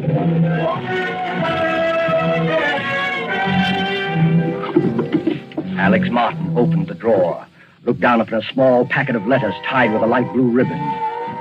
And when she saw the uppermost envelope, her face reddened with shame. Why, they're my letters. They were her own letters, love letters written to Gerald before they were married. And there was nothing else in the drawer save a roll of ancient faded newspaper clippings. Alex sighed with relief as she glanced at the top clipping. It was from an American paper, and it featured the trial of one Charles Lemaitre, Charles Lemaitre, a notorious swindler and bigamist. A skeleton had been found beneath the floor of his house, and most of the women he'd married had never been heard of again. Another of the clippings described Lemaitre's behavior in court, his interest in the cameras of the news photographers, his sensational escape from prison. Another displayed his picture, a long, bearded, scholarly-looking fellow. It reminded her of someone. But who? She couldn't tell. She glanced at the caption beneath the picture. Modern Bluebeard. Modern Bluebeard. Yes, that's what she read. Her eyes went back to the picture, and in a flash, they saw the resemblance. She ran through the other clippings. Dates had been found in the man's pocket diary, dates, it was contended, when he had done away with his victims. He was an amateur photographer. He was from Sydney, from Canada. He was subject to heart attacks. He was... Gerald.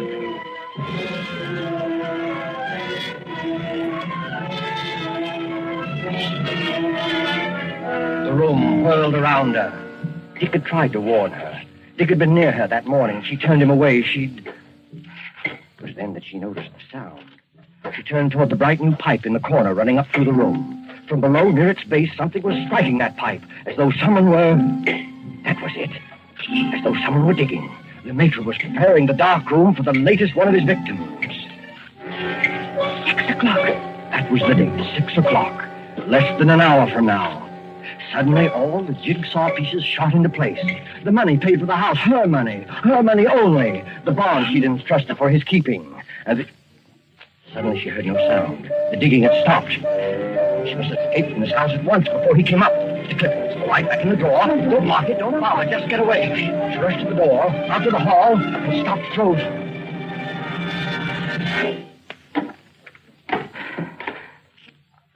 Yes, my dear? Oh, you startled me.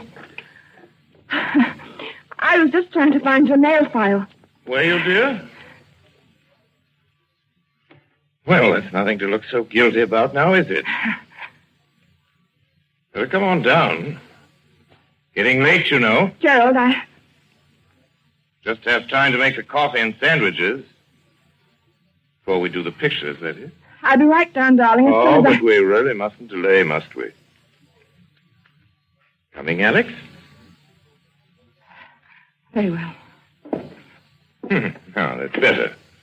Here, let me give you a hand. Never mind, Why, Gerald. Alex, how cold you are. Cold. Yes, I am rather. Well, that'll soon pass away, I'm sure. Hurry along, dear. Hurry along? Yes, into the kitchen. Alex, what is the matter? Nothing. I'll be all right. The kitchen. Yes, I'll fix us something in a second. You just sit here in the living room and... No, the porch. That'll be more comfortable, won't it? right. And I'll be right with you. Splendid, Alex. I'll just... No, of course not. What, Gerald? How rotten of me not to have suggested it. Since you're feeling a bit under par, you can probably do with some help. I'll come with you.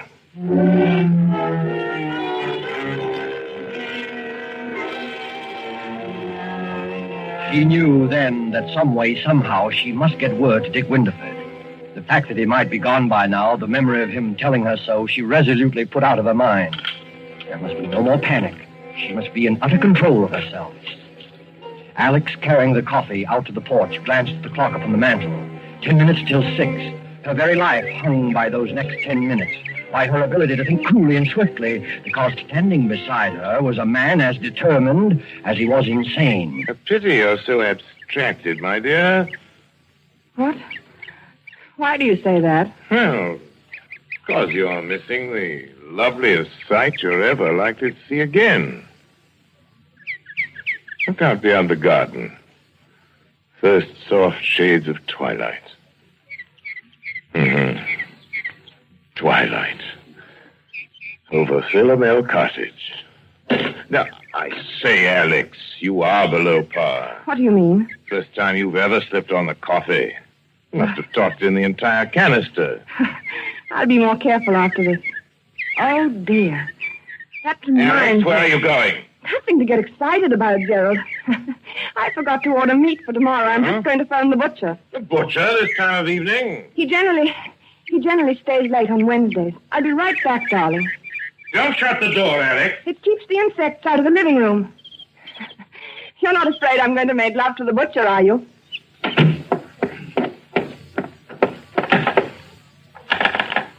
Operator, get me the traveler's arms, please.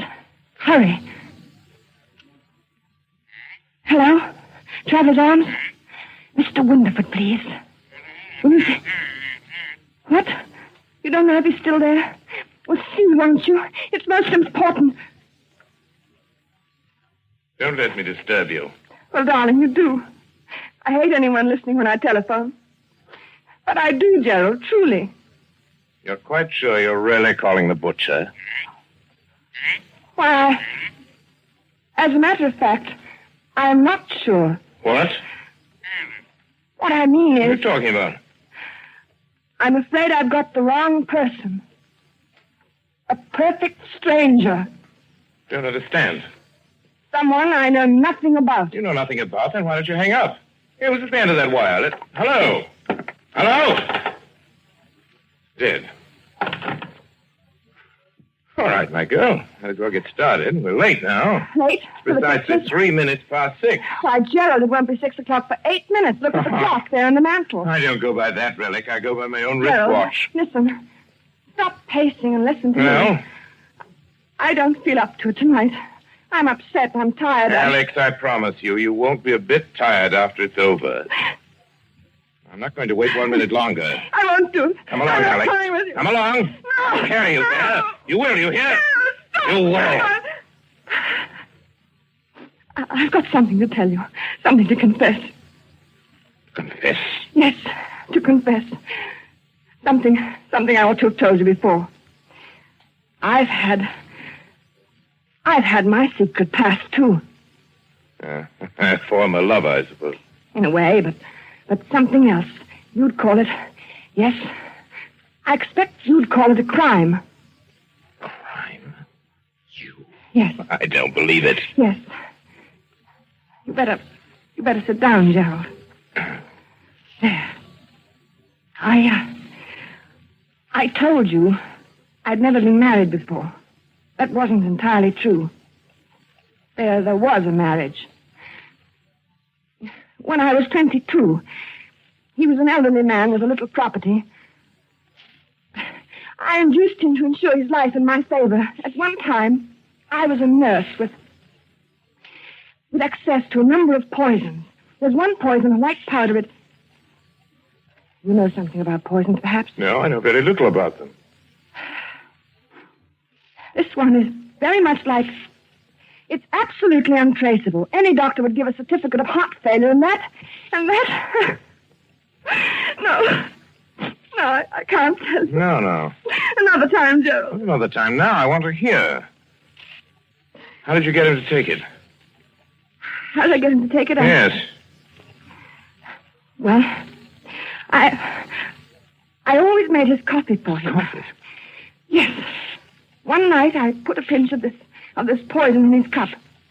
I remember that evening how very much like this it was, how peaceful. He gasped a little, tried to move from his chair, but he couldn't.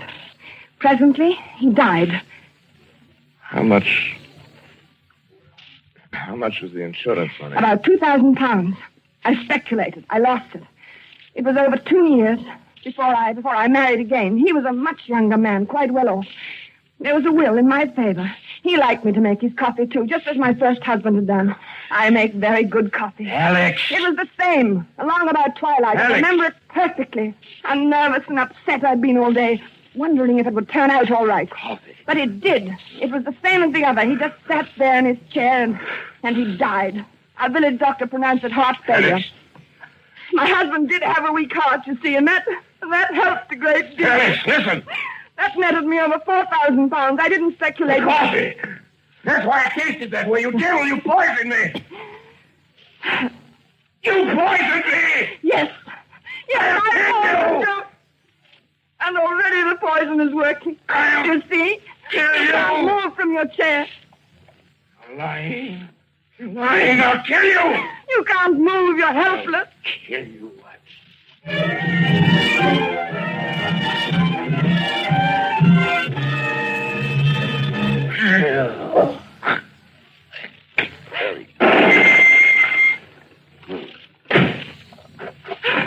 Alex, all right. Yeah. What have they done to you, Alex? Constable, what do you have been happening in that room? Right, sir? You came. You did hear me. Oh, you silly girl. You went to the trouble to call me up and talk about someone you knew nothing about. I certainly knew enough to come. Excuse me, sir. What did you find, Constable? A man sitting in a chair. Heart trouble, it looks like, sir. And yes? Well, sir, he's dead. Your husband, ma'am? You might say a perfect stranger. He was just sitting in his chair, and presently he died.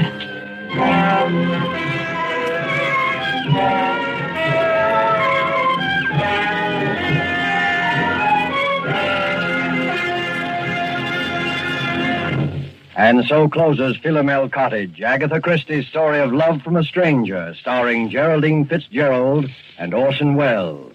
tonight's tale of suspense. The producer of Suspense is William Spear, who tonight also directed the broadcast, and who, with Wilbur Hatch and Lucian Malowick, conductor and composer, and Harold Medford, the radio author, collaborated on tonight's Suspense.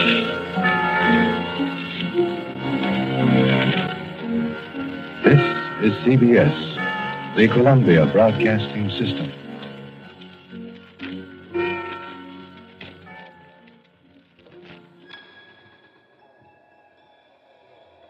I suppose one of the reasons I like these, stories is it's like going somewhere else even when it may not truly be an option. I like that level of hope. Sometimes I don't feel hopeful at all. I feel like a statue, or maybe a painting, or simply a body off Billingsgate. The Signal Oil Program, The Whistler.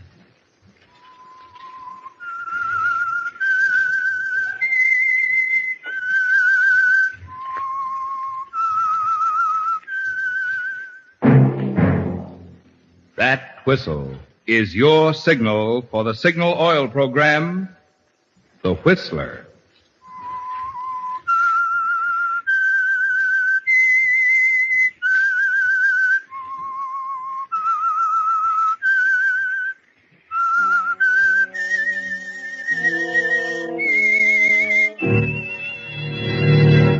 I am the Whistler, and I know many things, for I walk by night. I know many strange tales hidden in the hearts of men and women who have stepped into the shadows. Yes, I know the nameless terrors of which they dare not speak. Yes, friends, it's time for the Signal Oil Program, The Whistler. Rated by independent research, the most popular West Coast program in radio history. And Signal gasoline is tops, too. Tops in quality. It takes extra quality, you know, to give you extra mileage. And Signal is the famous Go Farther gasoline. So look for the Signal circle sign in yellow and black that identifies friendly dealer-owned Signal stations from Canada to Mexico. And now the Whistler's strange story. The body off Billingsgate.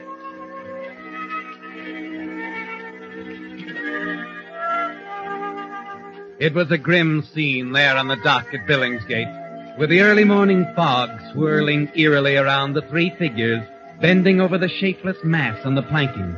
The Scotland Yard inspector, the sergeant with his notebook, and Peterson, the nervous little fisherman, stammering answers to the inspector's methodical questions. Offhand, I say the man's been dead about 12 hours. You got that, Sergeant? Yes, sir. Now, Mr. Peterson, you say you'd moored your boat out there in the river? That's right, Inspector. About 2 hours ago it was.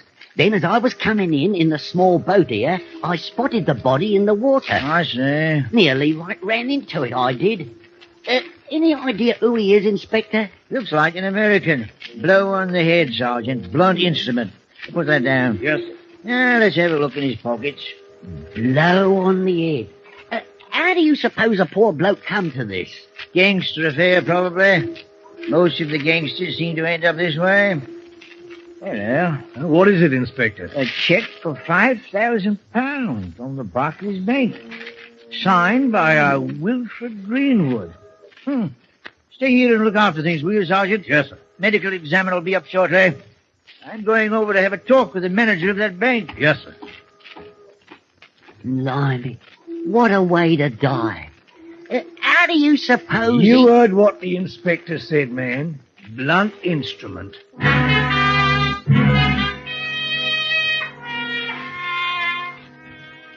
Yes, it was obvious that the man had died as the result of a blow from a blunt instrument. But there was something more important than that. Something the inspector was to find out later at Barclays Bank. Something which indicated that the most important cause of the man's death was a normally harmless instrument, just an ordinary fountain pen.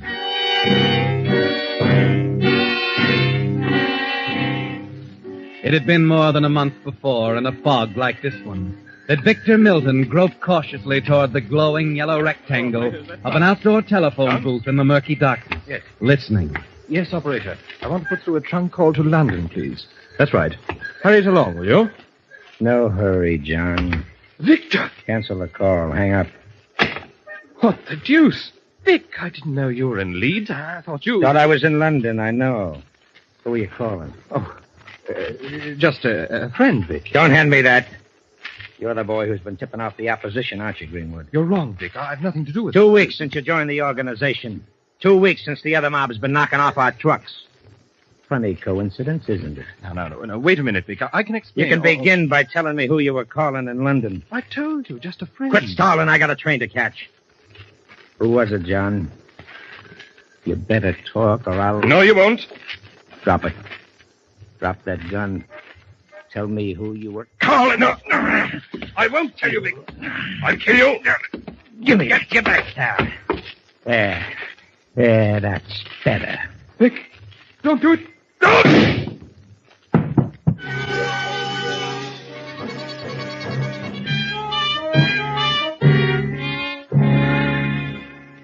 And that's how it began, Victor.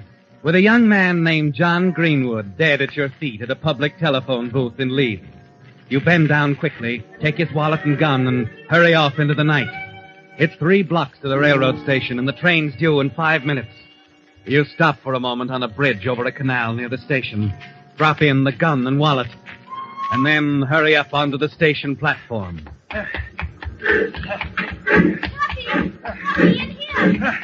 This way, Tappy. Okay. Got it. Ooh, thanks. Thanks a million. Oh, you're not Tuppy. Tuppy? I must sound awfully silly. It's a family nickname for my brother. I thought you were Tuppy, you see. He was never on time for a train in his life. Well, I'm sorry to disappoint you. Oh, it's not that at all. It's just... If you'd be good enough to sit down, I shouldn't wonder if I could start reading my paper. Oh, I'm so sorry. I didn't realize we were in your life. Sure. Sure, go ahead. We'll sit down over here. Thank you. Well, who's the old boy? Colonel Blimp? He'll hear you. That's funny, isn't it? You never know who you'll run into in a fog. Colonel Blimp or... Or what? An angel from the first cloud on the left. You Americans always come straight to the point, don't you? How did you know I was an American? Oh, the way you talk. Oh, now, wait a minute. I've only been here for 2 weeks, but I've been working hard. I say bowler instead of derby, petrol instead of gas. You're as bad as Tuppy. He wants to sound like an American and can't pull it off either. I do wish he'd got here. You're not worried, are you? No, but he promised to ride to London with me to see Father. It's my first trip to town in almost a year, you see. I've been at school in Leeds and... Oh, dear, I must sound like an awful chatterbox. Oh, not at all. What's your brother doing in Leeds? He's just taken on a new job. Commercial traveler, paints, hardware, that sort of thing. He's young, of course, and a little irresponsible. But he'll settle down. No danger of Tuppy's turning into a spiv. Spiv? Yes, you see, a spiv is It's a new word in our vocabulary, sir. An unfortunate addition, I might add. Oh, how do you mean, Colonel? Captain. Sorry. It's quite all right. A spivs does no work, pays no taxes, produces nothing of value, yet flourishes like the green bay tree. Black markets, hijacking, and so on. Shameful thing, shameful.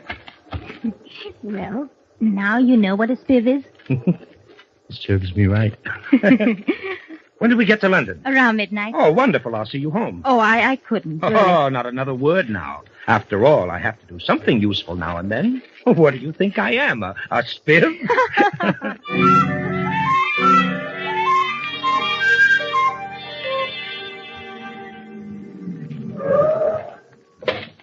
Here you are, Governor. King's Road. You really shouldn't have gone to all this trouble. My dear young lady, it's after midnight. The fog's as bad here as it was in Leeds. That'll be 10 bob. Okay, here you are, driver.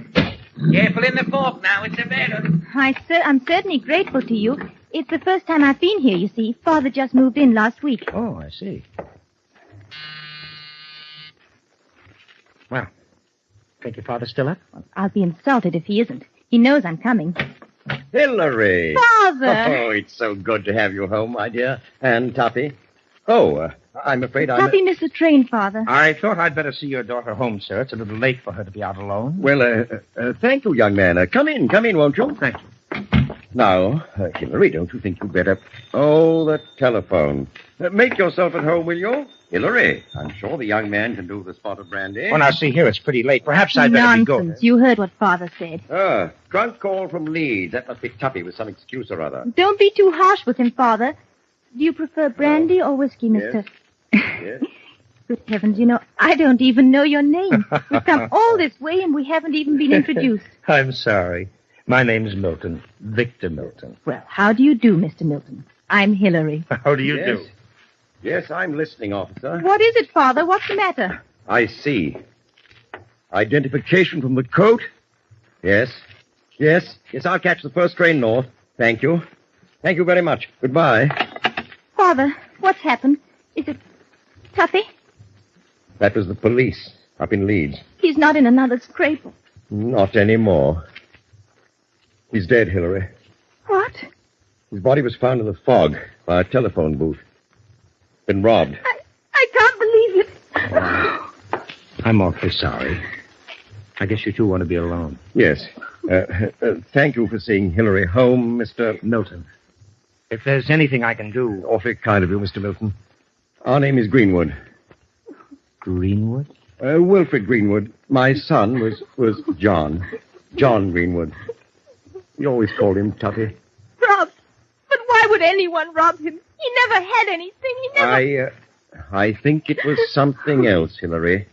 And I'm going to find out who killed him if it's the last thing I do.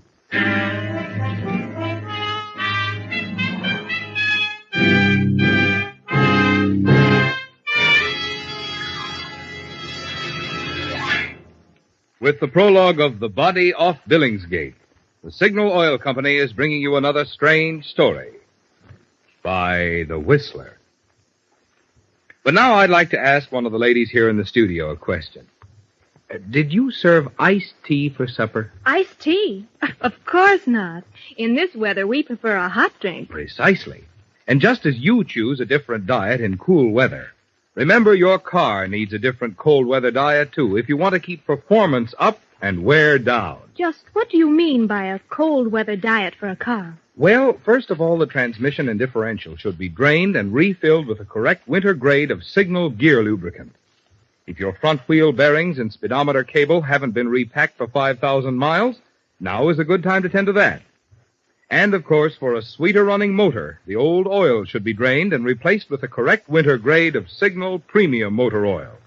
That amazing new type oil that actually keeps motors 6 times cleaner and reduces cylinder wear 1/3. One more question. What is the correct winter grade of oil? That differs according to the make of car, its age, and the climate. But your Signal dealer can tell you exactly because he has an official factory chart which shows just what lubricant the manufacturer recommends for each part on your particular car. This is just another extra in Signal Dealer's complete line of services and products to help your car run better, look better, and last longer. And now, back to the Whistler.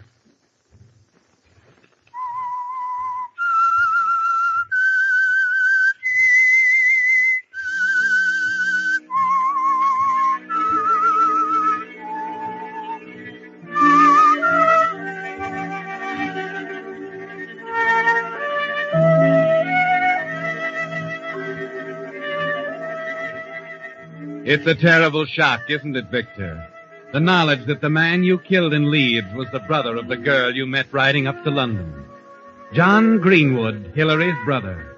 And it's hard for you to believe that her brother could be like that.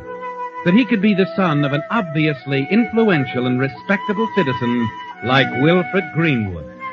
But that's the way it is, Victor. A thing that might happen once in a million times has happened to you. It unnerves you, doesn't it? But not enough to destroy your role as innocent stranger. They haven't the slightest reason to suspect, Victor.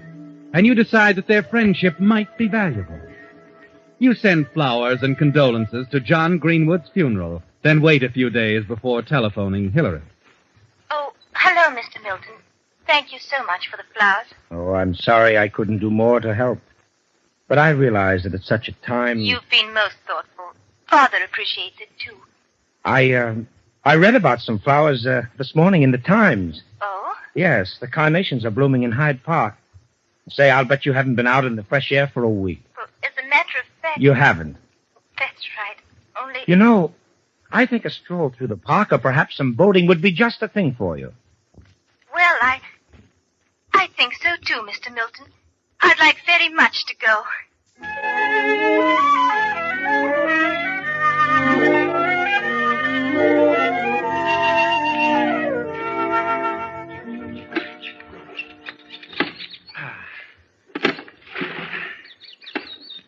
Oh, it is restful out here, Mr. Milton. I do feel relaxed now. That was the general idea. But at your expense. Aren't you tired of rowing? Oh, not at all. And I can use the exercise. I don't believe it.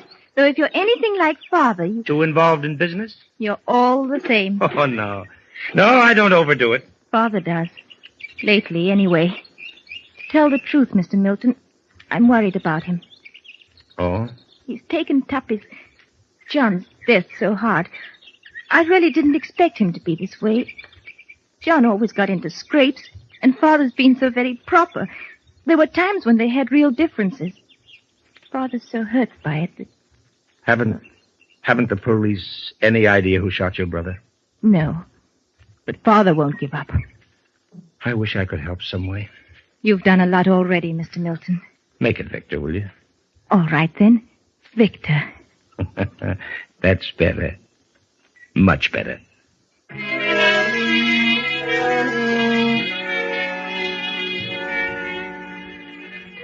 Yes, Victor, it's going well. And as you continue to see Hillary during the days that follow, you begin to feel more secure. Knowing the friendship of influential people like the Greenwoods makes everything solid. The suite at the Carlton, the office in Oxford Street. Your pose as the enterprising young American businessman. Yes, Hillary will solve some problems, but not all of them. What's wrong, Ernie? What's holding us up? Money. They got 2 of our trucks again last night on the Great North Road. Suiting materials, tweeds, worsteds. Close to £4,000. Oh, I'd like to know who's tipping them off. Oh, could be anyone. They've got a man on every corner. There's no getting away from them. We need money, huh? Yeah. Quick. All right, Ernie. All right, I'll get it. Who do you know over here? Well, I said I'd get it. Never mind how. All I need's a little time.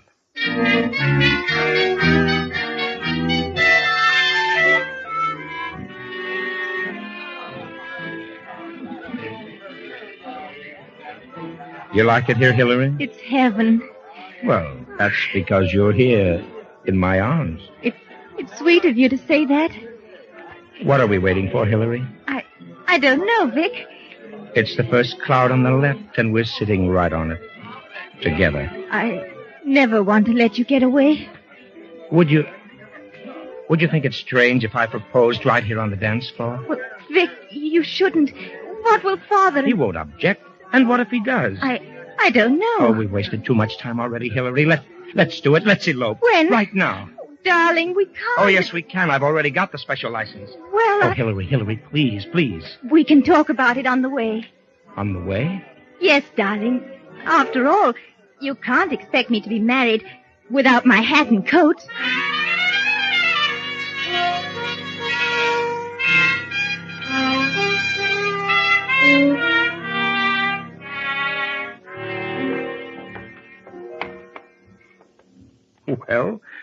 Well, go ahead, Mrs. Milton. Ring the bell. I feel so nervous now that we're back, Vic. I don't know how to face Father. Why so jittery? He's all prepared. You wired him, dear. I know, but... Here. I'll ring. Come on, chin up, darling. I don't know why I'm acting like this. Hello, Father. Well, Hillary, you did get back. And you, Victor, married to my daughter. That's right, sir.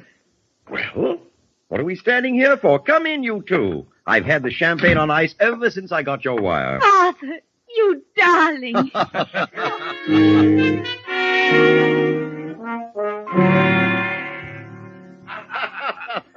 I must say, Victor, you Americans don't let any grass grow under your feet. Well, so with a girl like Hillary. Oh, it's all right, my boy. I'm pleased. You must know that by now. The quality of the champagne certainly says something, Mr. Greenwood. Good. But it doesn't say nearly enough. Now, come over here, both of you, to my desk. Now, where's my checkbook? Oh, now, Father, we really didn't expect you Never to- mind now, dear. Haven't any family heirlooms to pass along, but my bank account can certainly stand a substantial present to both of you. You only embarrassed Vic. Oh, where are my glasses, Hillary? Mr. Greenwood, Hillary's right. Here. I can't see without them. Vic, you make out the check. But, sir, Go on now. You may as well do it, darling. He always gets his way. Well, all right. What's the date? Darling, our wedding day. How can you forget? It's October 11th. Oh, sure. I'm all mixed up today, darling. October 11th, 1947. Oh, now, let me see. October is the 10th month, isn't it? That's right. Mm-hmm. 10, 11, 47. Who shall I make it out to, Mr. Greenwood? Call me Dad, won't you? And make it payable to yourself, of course. You'll be the man of the house, I hope. Found my glasses yet, Hillary? I don't see them anywhere. Pay to the order of Victor Milton. £5,000.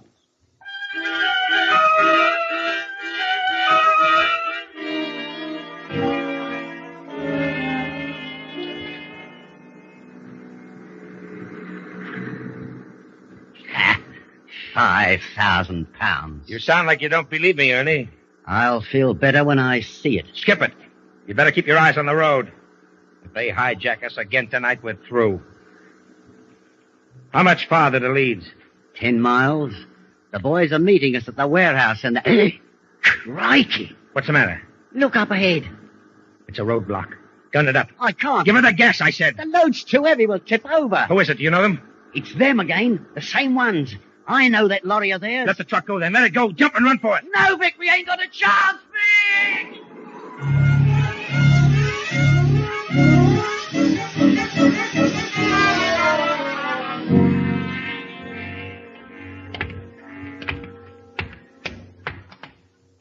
What's the idea? Where are we? Keep moving, mate. What did you do to Ernie? Keep moving. Nice bunch of guys. Pulling me off my own truck. Slapping a blindfold on me. Driving me for miles. Maybe your wish it was further. All right. Hold it here, mate. Come in. Where did you find him? He jumped off the truck when we held it up. All right, mate. You can take off that blindfold. Here, I'll do it. Fine thing. Shoving a guy around like... What the... Vic! Mr. Greenwood. For a moment you can't believe it, can you, Victor? That you're standing face to face with your new father-in-law, Wilfred Greenwood. It can't be that. There must be some mistake. There's no mistake. He was on the truck. He said it was his. I see. All right. Go back to the truck. But I'll take care of him. Give us an hour. Alone. Righto. So, Pop, you're in this racket too, huh? You're the guy that's been hijacking my trucks. It was you, Vic. You killed John. I don't know what you're talking about. I've had men working on my son's murder ever since he was killed, and I told them to bring me the man who did it, no matter who he was. They brought you, Victor, and they don't make mistakes. Simple as that, huh? Of course, Mr. Greenwood, now that I'm your son-in-law... Hillary is better off rid of you. Wait a minute. You can't shoot me without... You didn't wait for it when it was John. No, Vic, You're doing nothing. Oh, let that go! Give me that gun. Give it to me. That's better, Mr. Greenwood. What are you going to do? I haven't much choice. Oh, you won't get away with it, Vic. My men will be back here in an hour. I can get lost in England in less than an hour. You'll never stop running. I'll be alive, Greenwood, and with enough money to run a long ways, thanks to you. What? Your check for £5,000. Vic, You did kill him, my son, didn't you? Yes, I killed him. Thought you were smart planning him in my gang as a stool pigeon. Yes, I killed him, and I'll even show you how. No! Finish!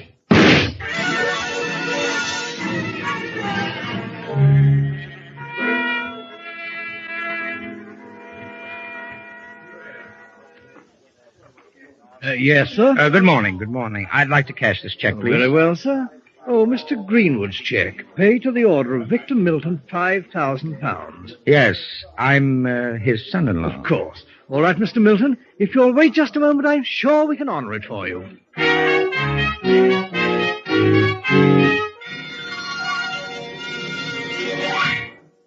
The Whistler will return in just a moment with the strange ending to tonight's story. Meantime, since tomorrow is Thanksgiving Day, I want to say for Signal Oil Company and the almost 2,000 Signal dealers who serve the 7 Pacific Coast states from Canada to Mexico, we hope that your Thanksgiving cornucopia will be filled to overflowing, not only with good food, but also with good health and good cheer. Certainly all of us can be thankful from the bottom of our hearts that we are living in America, the land of abundance and freedom for all. We of the Signal Oil family like to feel that in our 17 years of serving the West, we have played a part in furthering the way of life that is America. Because Signal dealers own their own business, they are carrying on the tradition of the independent businessman who has played such an important role in building America. And Signal Oil Company, by supplying Signal service stations with constantly finer products, has helped each Signal dealer keep abreast of that ever-present healthy competition, which is the key to America's continuing progress. Competition which helps all of us here in America enjoy the highest in the world standard of living. And now back to the Whistler.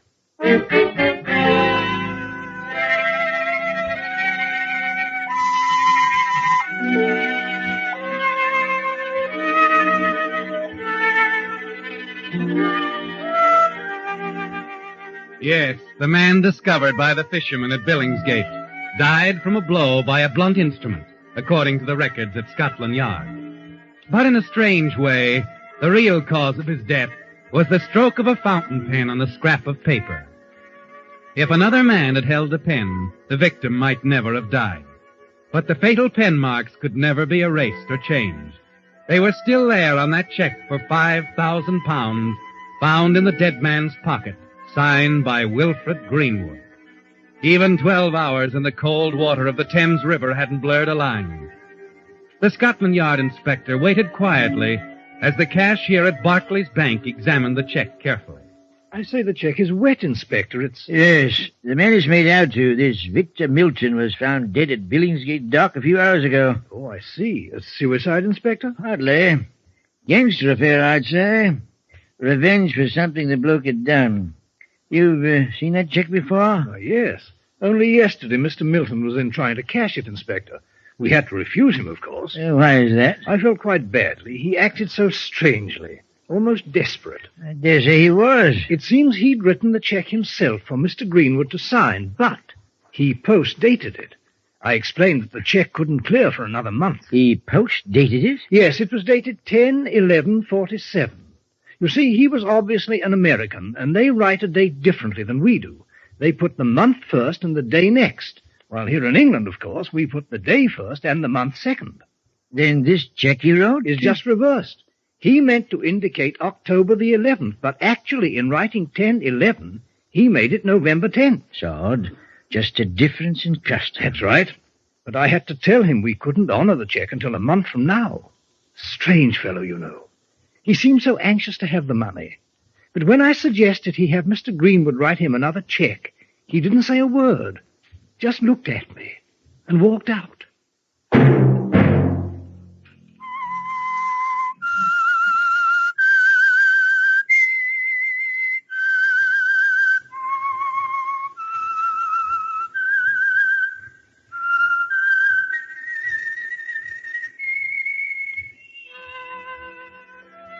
Let that whistle be your signal for the Signal Oil program, The Whistler, each Wednesday night at this same time, Brought to you by the Signal Oil Company, marketers of Signal gasoline and motor oil and fine quality automotive accessories. Signal has asked me to remind you, to get the most driving pleasure, drive at sensible speeds, be courteous, and obey traffic regulations. It may save a life, possibly your own.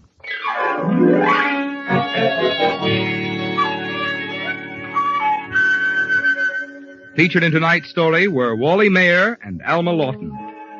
The Whistler was produced by George W. Allen, with story by Leslie Edgley, music by Wilbur Hatch, and was transmitted to our troops overseas by the Armed Forces Radio Service. This is Marvin Miller speaking. This is CBS, the Columbia Broadcasting System.